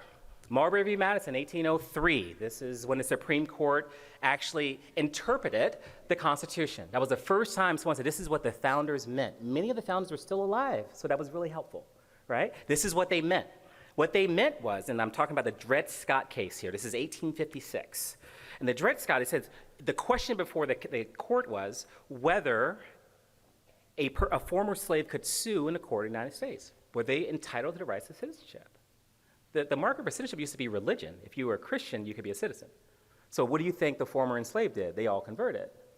So, oh, no, that's problematic. Let's do something else. We need so if you have any origin connected to slavery, then you can never be a citizen. Well, that was problematic. You can imagine people were fighting in court. It culminated in this court. This is a Justice Taney court of 1856. And they said it was never intended that a person who came in this country as a slave, it was never intended for them to be a full citizen. So they're clearly defining who's we, but it gets worse. Look at the Indian Removal Act of 1830. This is what we call manifest destiny. You literally remove 16,000 people from the eastern seaboard to Oklahoma, where 80% of them died on the way, okay? We call it the Trail of Tears. Look at the Chinese Exclusion Act, where you limited, you basically stopped migration of Chinese for 10 years because they said it was too many of them. Yeah, we need the ones that continue to build a railroad, but no more. And so we've been really clear as a nation for a long time, who is we? Who is involved in this national franchise of citizenship? But as things turn in this country, we keep pushing against this notion. So we have evolved tremendously. And I mentioned earlier that nations are ideas. Ideas evolve over time. That's a normal course of things. And so does our nation. And so we should look to our suffrage movements as the greatest, I say, push against a smaller notion of we. And so I'm going to Seneca Falls Declaration. This is 1848. The women there did something really interesting that changed American history. They rewrote the Declaration of Independence. They were gathered there to talk about ways that you can include women in more decisions. You ever heard of the rule of thumb? Do you all know where that's from? Okay, it used to be legal. This is in the state of Virginia, my home state. You can discipline your wife with a rod so long as the diameter of that rod is no thicker than your thumb. My father's 6'1", my mother's 5 foot. That'd been a problem, right? Moreover, women were not allowed to own property. Let's say my dad leaves an estate to my sisters. I don't exist. They could not take ownership. His brother would. Guardianship for them because they were women. They were lower creatures, just above chattel possessions. Okay, so this is the environment these women are writing in. And they replaced the king. They did two things. They said, all men and women are created equal. Okay, they rewrote the first stanza. And then they replaced the lamentations against King George with the lamentations against male patriarchy. They clearly identified who was the problem. There was a culture of men, so to speak. Now, why is that important? Typically, when you are looking to engage a nation, to make it do something different, to expand this notion of who's in and who's out, you go to the legally binding documents. Our legally binding document then is the same one now. It's the U.S. Constitution. Okay? That is not what they reference. It's the equivalent of looking at a vision statement and ignoring the strategic plan. Okay? But the vision statement, that which gives you the inspiration to even and contemplate an operations plan and do the work for that organization, that is our Declaration of Independence. But it gets better. And I will read here from perhaps the best sermon in American history, second best. This is Frederick Douglass, 4 years later. What to the slave is the 4th of July. He was at Seneca Falls. He was one of 7 men there.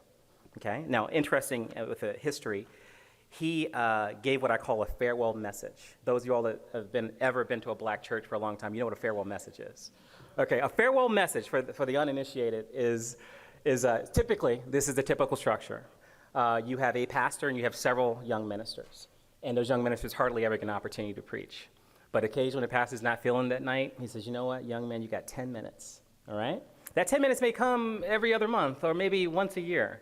So you can imagine the frustration of young folks, right? I have a teenager, I know how that's like. So when the person goes over 10, people start looking around like, he should be tuning up right now, something's wrong. And then they start making personal barbs, and you are a hypocrite, and you're like, oh, this is a farewell message. That means they're gonna preach and be gone. You will never see them again. Test my theory to see whether this is a farewell message here. This is Frederick Douglass. Now, he's preaching in his home church of Rochester. He's the most famous American that's ever lived per capita. How can I prove that? There were 20 million Americans alive in 1852. 20 million people, okay? And so he was the most photographed person alive. What was the main entertainment in 1852?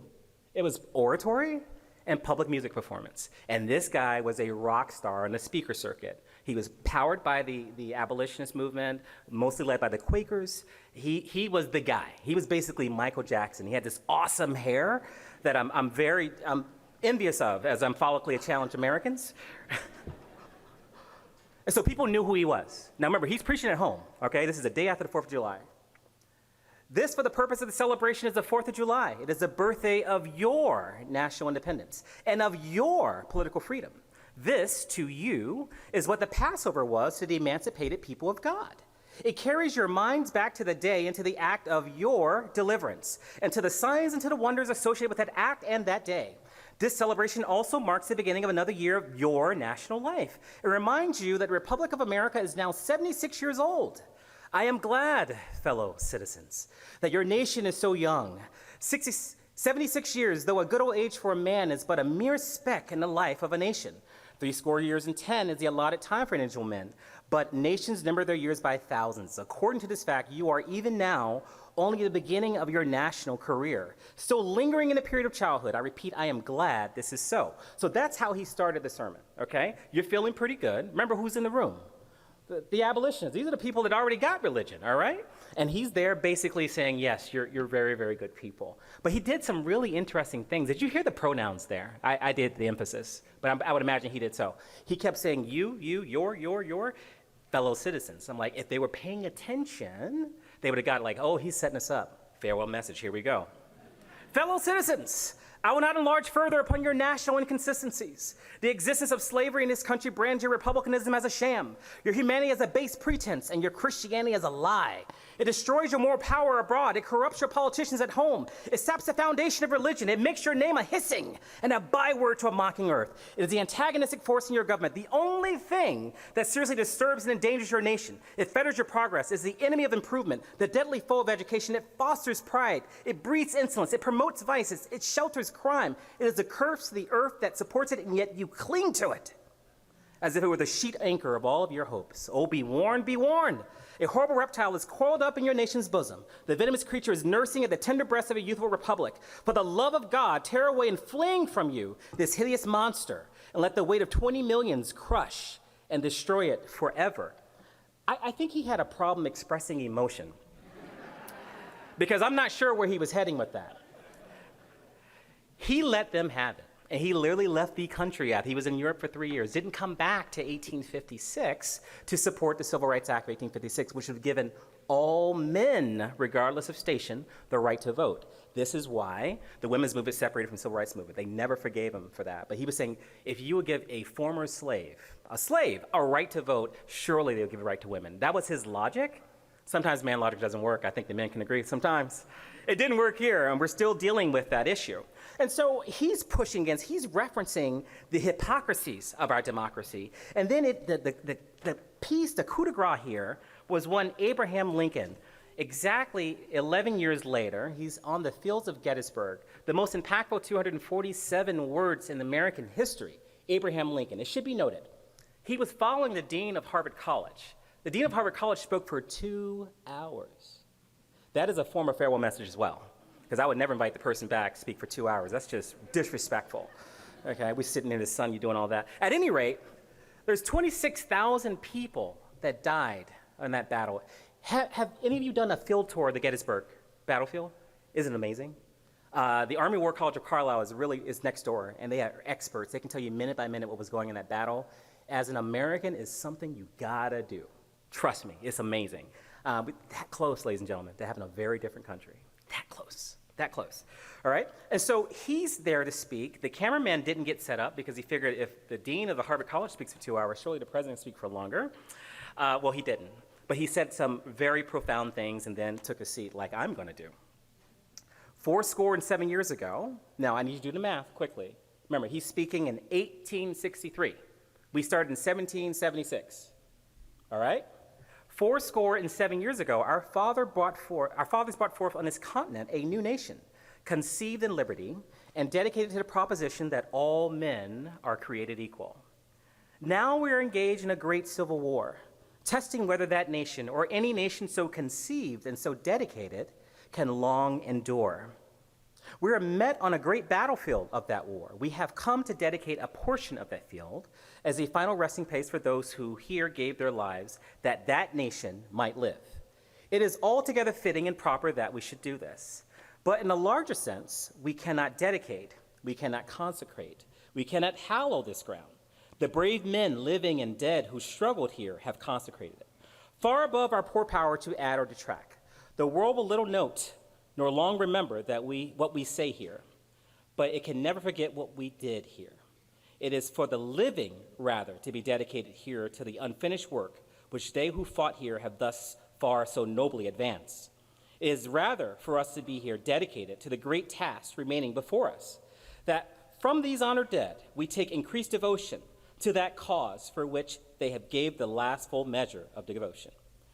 That we are here highly resolved that these dead shall not have died in vain, that this nation under God shall have a new birth of freedom, and that the government of the people, by the people, and for the people shall not perish. Now, why did I ask you to do the math earlier? Did anyone do the math? 7 is 87. A score is 20 years. 87 years before 1863 is what year? Exactly. The Constitution was ratified when? 1789. Why do you think he referenced the inspirational document rather than the legally binding one? In his mind, the legally binding document, the compromise, that thing we couldn't figure out for 13 years is what got us here. The South was winning the war. Hello. The South was winning. All right? They had more manpower. They had more guns. They were getting help from the Spaniards. They were winning the war. You had to have inclusion of the men that could fight for their actual freedom just for the manpower to continue to fight. And the tide was turning with the Emancipation Proclamation and such. But I would say the tide was turning even further, because he repivoted the North Star of this idea, this thing that we call the United States of America, away from the legally binding document to the inspirational document. So I call for a civic faith, ladies and gentlemen. Our sacred text isn't a Bible. No, it's American history in its most comprehensive sense. The good, the bad, the ugly, it all matters. It's all our story. It's all a part of it. And the song that we will sing in this sanctuary of civility is that we all belong and thrive. Now, I have one more sacred text to reference, and I say this is the greatest speech in American history for what happened afterwards. And it really pushes against this idea of how our notion of we has evolved, and frankly, where do we go from here? And this is literally 100 years after the Gettysburg Address. This is I Have a Dream. Does anyone know the original name for the speech? It was not I Have a Dream. Let's see if you can figure it out and see if I can find it, because I mixed up my papers here. I'm going to have to go from memory in a T-minus 2 seconds. All right, here we go. Now, this is Dr. King standing on the podium of Lincoln Memorial. Now, it should be noted, this was not his event. He was one of the last speakers there. He and John Lewis, they were among the youngest in the crowd. This is A. Philip Randolph's event. Did anyone have a chance to see the exhibit by the gentleman here with the brown cowboy hat? Did you all see that? Yeah, he has pictures of A. Philip Randolph. If you've ever been to the Union Station in D.C., there's a statue of him. He was head of the Pullman Union, which were the men that worked in the cars of these overnight trains. They were all black, 100% black, and they're a very powerful union. They're the ones that pushed that march in '63 for jobs and freedom. It took them 20 years to get there. So do you think he wants these rebel risers from the South that were getting their head bashed in on the bridge and food dumped on them at the food counters to bring that energy to Kennedy's Washington? No, he didn't. He was a much older man. He said, this is it for me. You can't blow up my spot, guy, okay? I get it, but you can't blow up my spot. I've worked really hard for this. And so Dr. King had to change his speech the night before. And he had to change it because of John Lewis. John Lewis had literally just got out of jail. He was 21 years old. He was done. 6 years, he was like, I'm going to say exactly what's going on in the South because these folks don't know.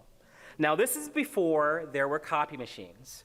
And so in the hotel for the colored speakers, they had mimeographs of their document. You remember when you used to like pull the, you would type it once and then, I've only seen it on YouTube, but I know it used to exist. I forget what it's called. I'm younger than I look and older than I look. It's amazing. All right, so he has several copies of that on the credenza. One of Kennedy's men, Father O'Doyle, sees it. He reads like, oh, wow, this isn't going to work. This is going to embarrass Kennedy. Kennedy was the main audience for that entire event. He was like, I'm with you, but you got to make me do it. Do you know what I'm dealing with here? I'm dealing with these Dixiecrats who don't want any movement. I have to run for re-election. I barely got elected. I'm Catholic. I speak funny, and I have strange people in the White House all the time. I'm on thin ice, my friend. So I can't take a risk for you. Make me do it. Make the nation believe, okay? That was his point as a politician. I get that. And so they said, you got to change your speech. And John Lewis is like, I'm not changing anything, okay? This is what happened, and that's what we're going to do.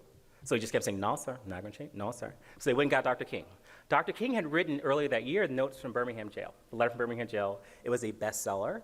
It was amazing. John Lewis was personally inspired by him. He loved this guy, okay? So he said, John, I'll change my speech as well. Now, this is important because there are no copy machines, which means you have to write in the margins all the changes, okay? So bear that in mind, and bear in your mind the image of a great black church preacher, okay? And how they get tuned up and the movements they make at the pulpit. Very important for the story I'm telling here about I Have a Dream. So Dr. King changed his speech. He's going to focus on this concept. He kept going to it over and over again of banking because he wanted to be relatable. So I'll get there. 50 years ago, a great American whose symbolic shadow we stand signed the Emancipation Proclamation. This momentous decree came as a great beacon light of hope to millions of Negro slaves who have been seared in the flames of withering injustice. It came as a joyous daybreak to end a long night of captivity. But 100 years later, we must face the tragic fact that the Negro is still not free. 100 years later, the life of the Negro is still sadly crippled by the manacles of segregation and the chains of discrimination. 100 years later, the Negro lives on a lonely island of poverty in the midst of a vast ocean of material prosperity. 100 years later, the Negro is still languishing in the corners of American society and finds himself an exile in his own land. So we have come here today to dramatize an appalling condition. In a sense, we've come to our nation's capital to cash a check. When the architects of our republic wrote the magnificent words of the Constitution and the Declaration of Independence, they were signing a promissory note to which every heir was to fall heir. This note was a promise that all men were created equal. guaranteed the inalienable rights of life, liberty, and the pursuit of happiness. At this point, a very important woman started to yell at him. You know who this is? Mahalia Jackson. Funny story, my wife wanted to name our daughter Mahalia, and I said, that's a horrible idea, you're gonna make her have to sing. And what if she can't sing? This is just an awful thing to do to a child. So not only was she a very famous person that was part of the funders of this movement, if you go back to the tape, look at the tape, it's only 17 minutes long. You will see every major star from Bing Crosby to Frank Sinatra to Bill Cosby, they funded the movement, okay? These folks didn't have 401k plans, 403bs, pensions. They were getting their heads bashed in, going to jail. They had wives and kids and all that. Someone had to fund their life, and celebrities did it. In fact, probably the greatest influencer that ever lived is Marilyn Monroe. Do you know what she did for Ella Fitzgerald? She would call a club and say, hey, this is Marilyn, I'm in town. I don't know what her voice sounds like, something. Hey, I'm Marilyn, I'm in town. And they say, oh my gosh, Marilyn, we totally want you at the club tonight. It's like, that's cool, but my friend Ella has to sing. Oh, I'm sorry, we don't have colored singing. So that's too bad. I'm gonna go to another club. They're like, whoa, whoa, whoa. She can sing. That's how you integrate a club, ladies and gentlemen. That's how you be an influencer, not just hawking nonsense. At any rate, do something, ladies and gentlemen, do something. At any rate, she's belling at him, and this is, in the black church tradition, perfectly acceptable. It's call and response. And she's saying, tell him about the dream, Martin. She was a tenor, I'm not making fun of her. She was a tenor. Tell him about the dream, tell him about the dream. And in a very symbolic gesture, after maybe the 8th time of her calling to him like that, he does a very slight turn to the left, right? He puts his arm on the speech, which communicates to the organist who did not exist that I'm ready to tune up. That means you get up off your phone and you hit that C flat, all right? That means football in about 30 minutes. Let's do this. But that audience had never heard oratory from a black church. The audience became the organ. They were following their peers. They were watching what other people were doing on that bridge.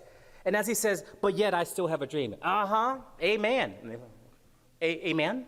Uh-huh, is that what we're supposed to do? Okay, great. And the call and response of those 250,000 people on the nation's capital changed the nation forever. How do we know this? Here's some evidence. When LBJ signed the Voting Rights Act of 1964, the next year, what did he quote? In his signing statement, he says, and we shall overcome. A Negro spiritual, like the theme music of the Civil Rights Movement, we shall overcome. Now, the work he did to get it passed is of legend, and I strongly suggest you read the trilogy on his life. Every favor you can imagine, he called in. Remember, he was the #1 opponent, he and JFK, #1 opponent to Eisenhower's Civil Rights Act of 1956, which was far more expansive than the one he signed. They were opposing it in the Senate because they knew they were running for president 4 years later, and they wanted to curry favor with the Dixiecrats that were essentially controlling the Democratic machine at that time in the South.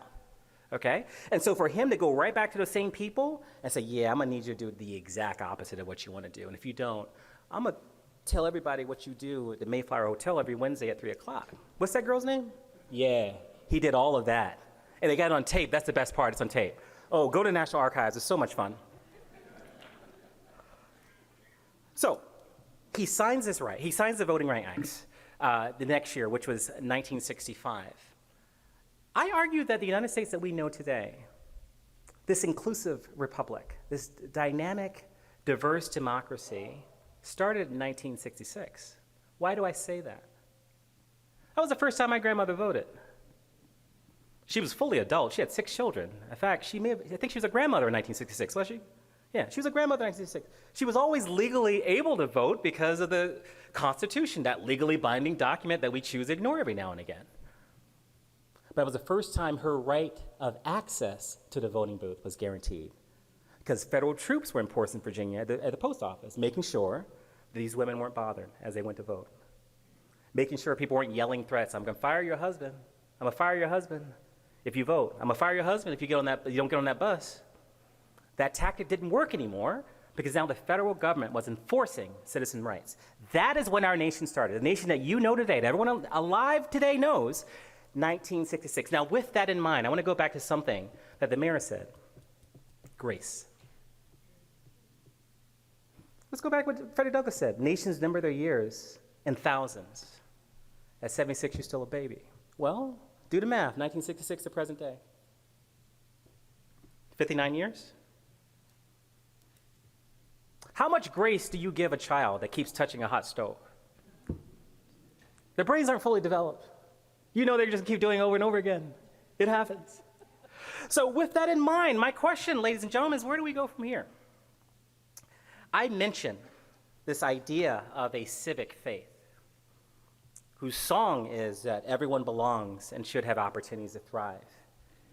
But I revert back to the questions that have been posed by many speakers today, and that is, what are we going to do about it? The ultimate form of an apology is change behavior. Thank you for that, sir. I like that. I'm going to borrow that, but I will attribute you. I promise. Promise. So your grandmother. What change behavior will we do moving forward? I'm a volunteer of my own. Now, I am not a diversity expert whatsoever. I'm a belonging guy. I'm a preacher's kid, guys. That's what I do. Let's all do this together. Let's do the secular tent revival. 99% of the things I do are completely secular. I leave the faith-filled folks to do that stuff. They're much better at it, and that's their calling. My calling is different. But I don't want to live in a world in which my middle-aged white male colleagues don't feel welcome. Because if they don't feel welcome, how could I possibly feel like I belong? And so is it possible that in our rush towards inclusion, our rush towards repertory acts, that we are excluding people that are perhaps cannon fodder, who are not perpetrators, they just happen to be there. They just happen to be in the space. 76% of all executive leaders, regardless of sector in this country today, according to SHRM research, are middle-aged white men. That is directly reflective of the pipeline 30 years ago. Okay? Now, you could say, okay, you had an unfair advantage, but, and that may be true on the margins. But the reality is, y'all weren't in that pipeline 30 years ago. So how could you possibly have a diverse leadership class now? Okay? But remember, we're on this bridge. We're going to this place, this inclusive republic. Where do we go from here? Perhaps ensuring that that pipeline is diverse going forward. Now, diversity is self-evident in this country. We don't have a choice. You don't even need to mention anymore. It's just inclusion and equity. That's all you're talking about. Was it by the year 2030, we'll go from 350 million people to 410 million if projections continue, all right? And if, in fact, if you look across history, there's been 25 generations of leaders in this country, a generation of leadership defined by 20 years. Every single generation of leaders has expanded our notion of we. Now, the rhetoric is different. Some are loud, some are quiet, some are boisterous, but the end result, the outcome, is that we have become a far more diverse nation than we started. Become a far more lenient and tolerant place than when we first started. That's the outcome. And so I would encourage everyone under the sound of my voice to not believe the hype. The loudest voices typically are the ones doing the less. Their output is the noise. Let us do the work. The work of making this an inclusive republic. The work of ensuring that those pipelines of talent that will become leaders 30 years from now is diverse, is reflective of the population. Let's make sure this is a land where we feel like we all belong and have opportunities to thrive. My thriving for you is different than your thriving. And I have a great piece here as I end, and I am closing. That's some preachers say, and I'm closing. They'll say it 15 times. I only said it once. No, my mother would do like this. I'm not looking at her, I'm ignoring her. I'm doing like this, looking over her. So I was in Greece 3 years ago. This is Delphi, Greece, if you can see that image there. This is the Temple of Apollo. If you're familiar with the Oracle of Delphi, 4,000 years ago, the kings of that day would lay down their arms about 2 kilometers south of this place, right at the water where the ships go off. They would pay tolls at all the temples going up to the hill. This is on top of a hill. And the oracles would interpret their dreams twice a year. Now, we know today, we just thought they were special, but it was noxious gas being released because it's a place of great tectonic force. It was 2 plates under that, and it would have these noxious fumes. And you had to build up resistance, with, so, or otherwise you would die if you inhale too much. You would die, but these priestesses, they would have virgins that do it. They were considered pure, and they would get trained up, and they could interpret dreams twice a year. And so the typical question to a Delphine oracle is, Oracle, I would like to attack my neighbor. Will I win if I do it? And the oracle would say, if you attack your neighbor, a great nation will fall. It was a mirror. She didn't say your nation would fall or their nation. She said a great nation would fall.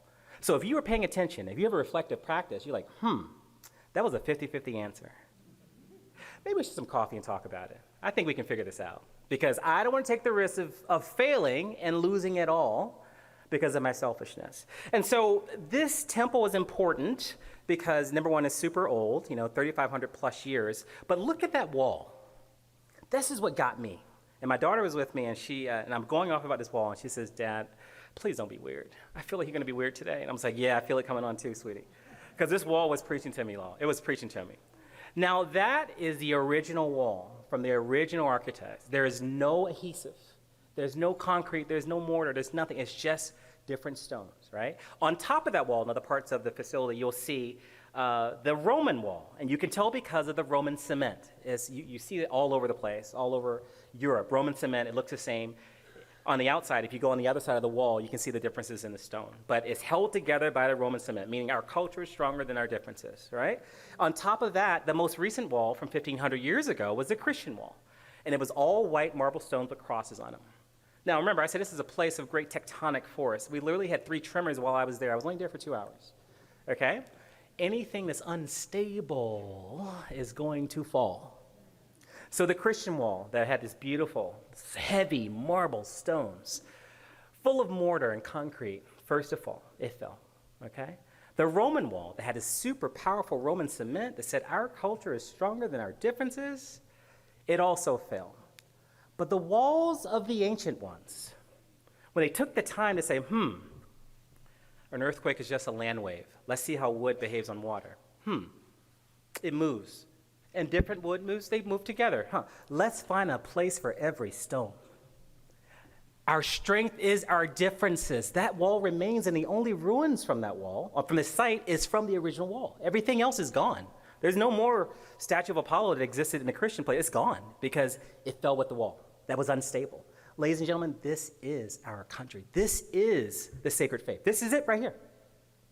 Finding a place for every stone in this wall we will build to protect ourselves from others. So I ask that you join me and let us build a land where we all belong and thrive. Thank you so much.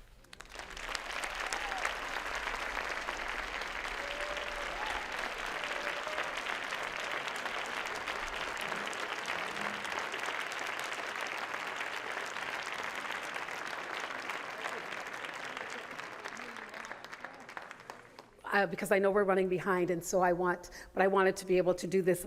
I don't need to tell you why I'm doing it. You just heard why. But it is my honor. Cordell, please come forward. There are not very many things I get to do just as a mayor, but I do get to do this. And today, Cordell, I want to present you with the key to the city.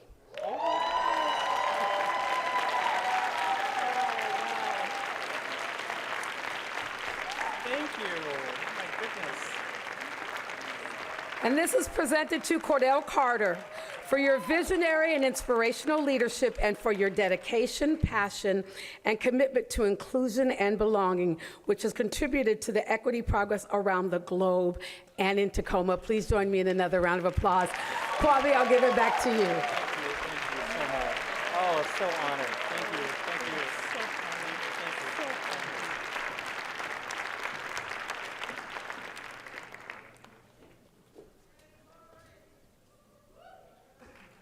Wow. Now, I can confidently say that we are a little bit wiser and a whole lot smarter due to the vision of Cordell Carter. I'm now delighted to introduce to you our final community voice, Gregory Utes, Vice President of the Chinese Reconciliation Project Foundation.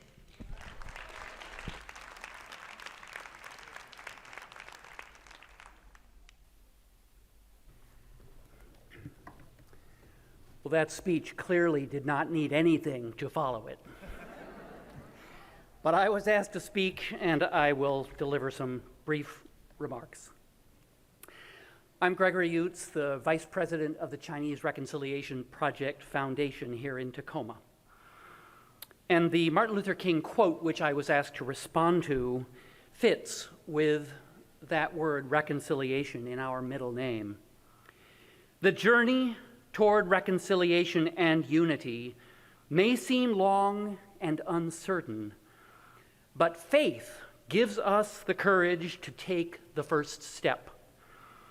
Even when we cannot see the full path ahead, our belief in justice and love empowers us to move forward with hope and conviction.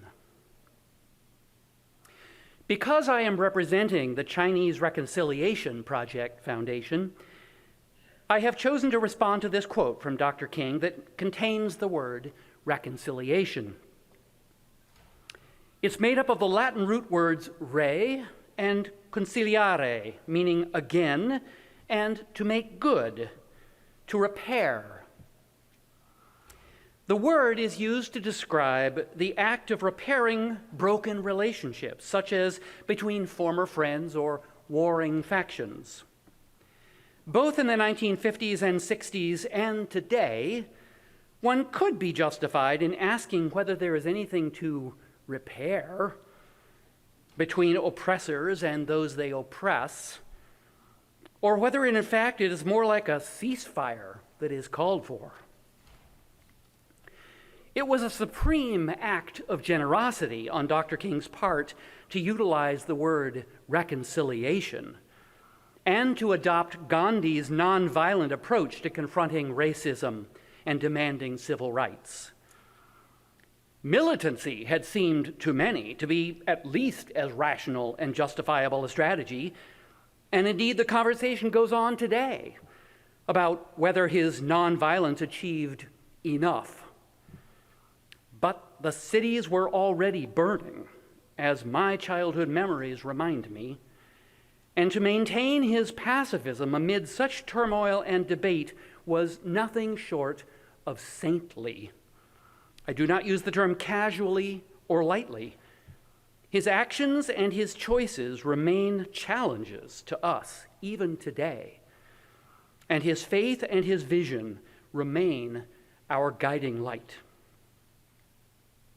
The Chinese Reconciliation Project Foundation, of which I am the VP, was formed in the mid-1990s to consider how to reconcile the modern city and people of Tacoma with the dark, racist events of its past, initially focused on the expulsion of the Chinese in 1885. It was founded and named at the same time as the South African Truth and Reconciliation Commission, led by President Nelson Mandela and Archbishop Desmond Tutu.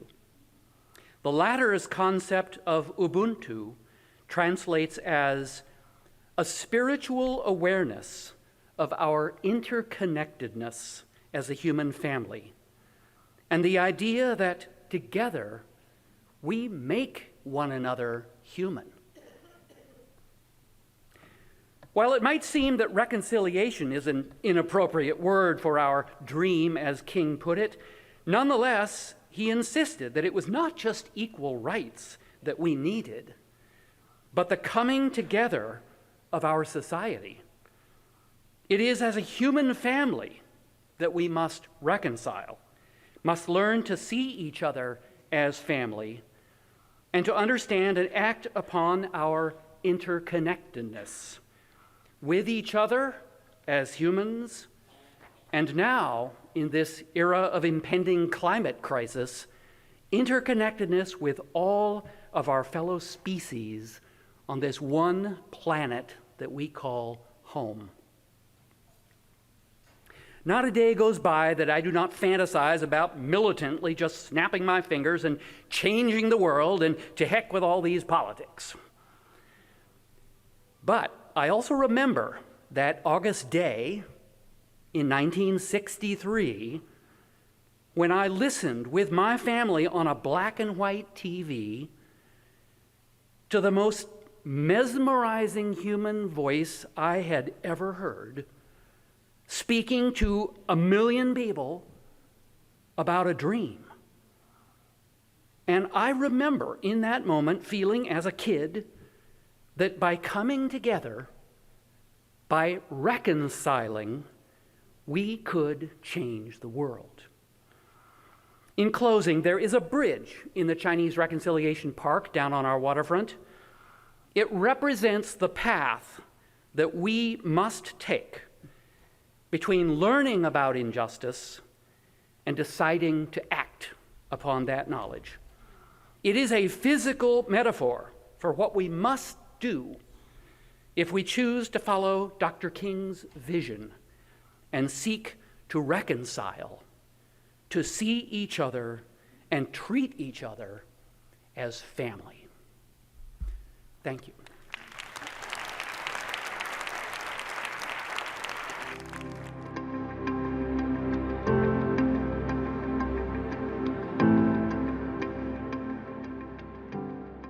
My name is Desiree Schauke. I'm from San Jose, California, and I live in Lincoln District now.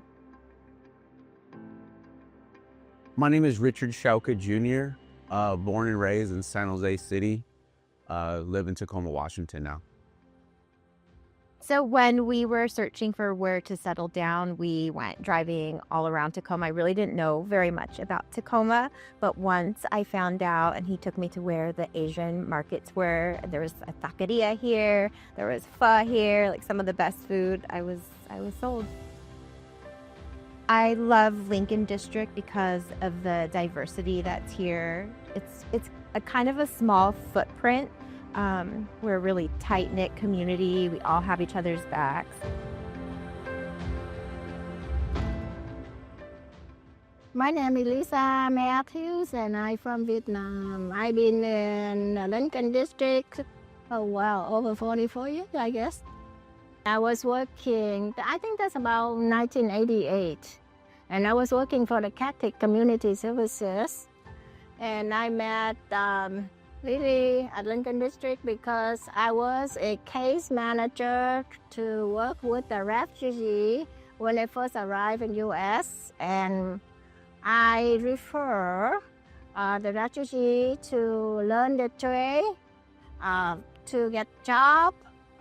So that's how I met Lily. And then nickname is Lily, and my name's One Lam, and I own 38 Lolanda Hair Care for 42 years.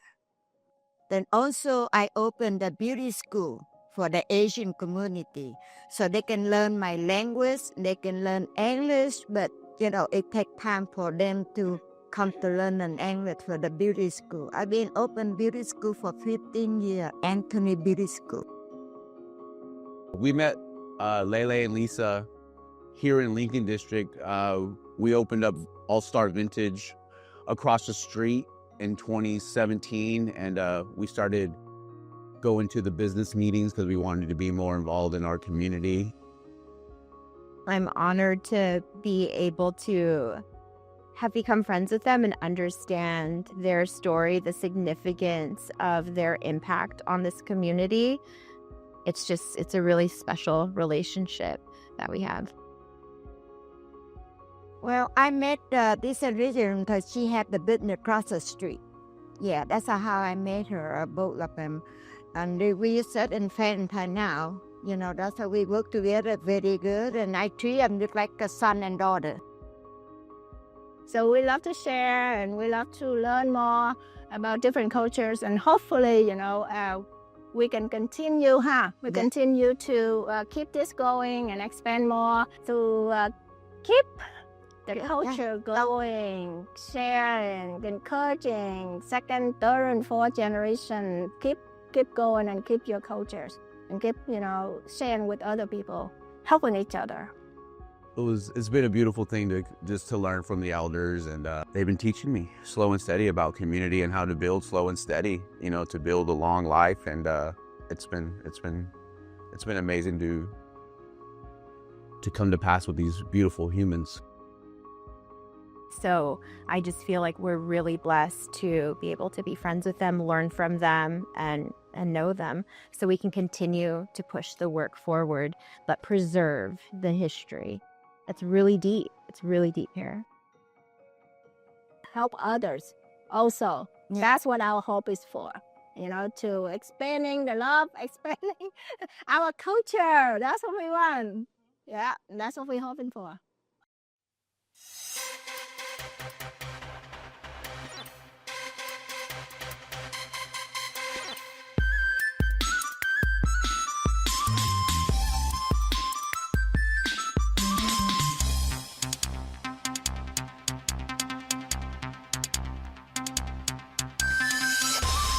Trái đất này là của chúng mình, quả bóng xanh bay giữa trời xanh.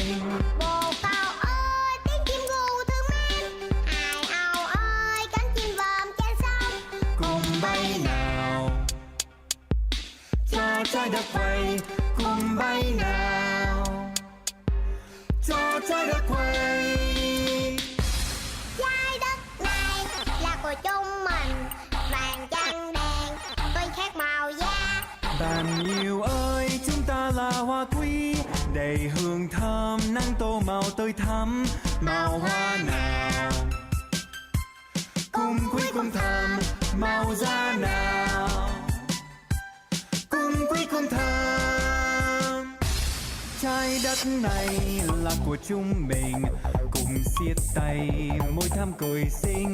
Bình minh ơi, khúc ca này em ơi, học chăm ngoan, đắm say đời tươi sáng. Hành tinh này là của chúng ta, hành tinh này là của chúng ta.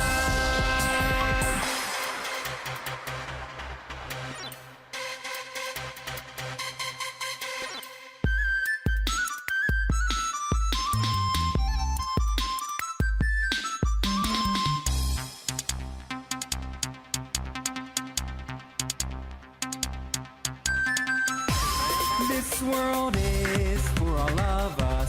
Blue balloons fly in the sky. The dove song is peaceful to hear. Flying fish fly over the sea. Fly with me. As the world spins, fly with me. As the world spins. This world is for all of us. Holding hands, smiling with friends. The dawn song is whispering to me. Try your best for a bright future. This world is for all of us. This world is for all of us. Trái đất này là của chúng mình, cùng siết tay, môi thắm cười xinh. Bình minh ơi, khúc ca này em ơi, học chăm ngoan, đắm say đời tươi sáng. Hành tinh này là của chúng ta, hành tinh này là của chúng ta, là của chúng ta, là của chúng ta.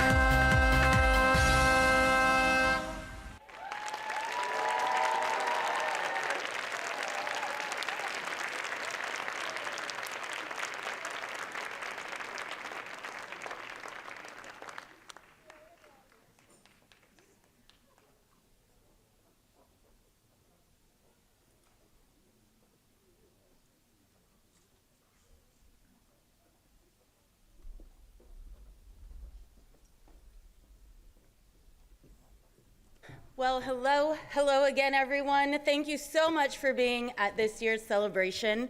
Please give it up for Golden Bamboo. I would also like to thank all of the people that participated in our videos. It is not always easy to do, but we've had a lot of our community members allow us to come in to their homes, into their neighborhoods, and to celebrate them. So thank you to everyone who participated in that. So I don't know if all of you are aware, but there's a woman in this room that actually started this program. We wouldn't be here today without her. She is someone that I first met at South Sound Businesswoman to Watch. She has had my heart for many, many years.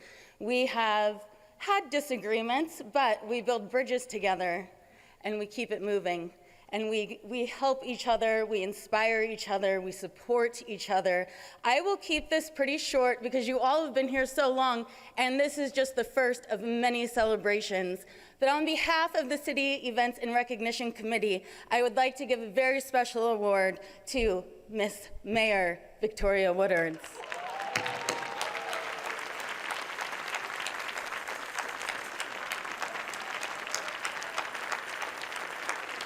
Please keep it going, please keep it going.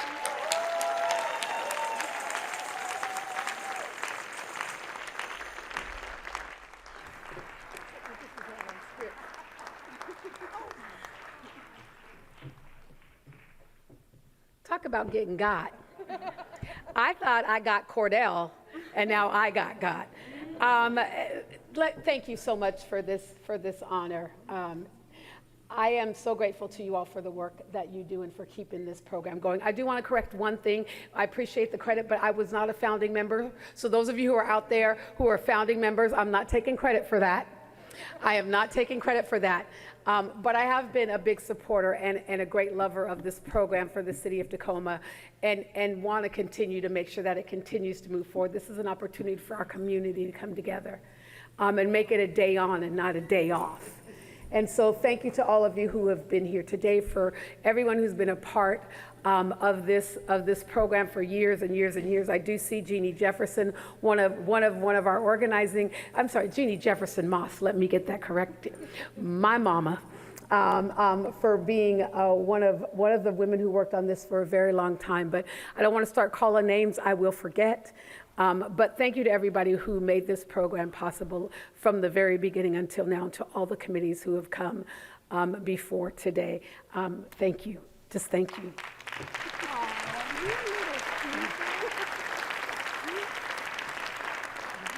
And now, last but never ever least, we have the Tracy L. Davis Choir to play us out with an amazing song, Thank You, Lord. I appreciate you all. I'm Bobby, I'm law enforcement. Take it easy. Have a good day.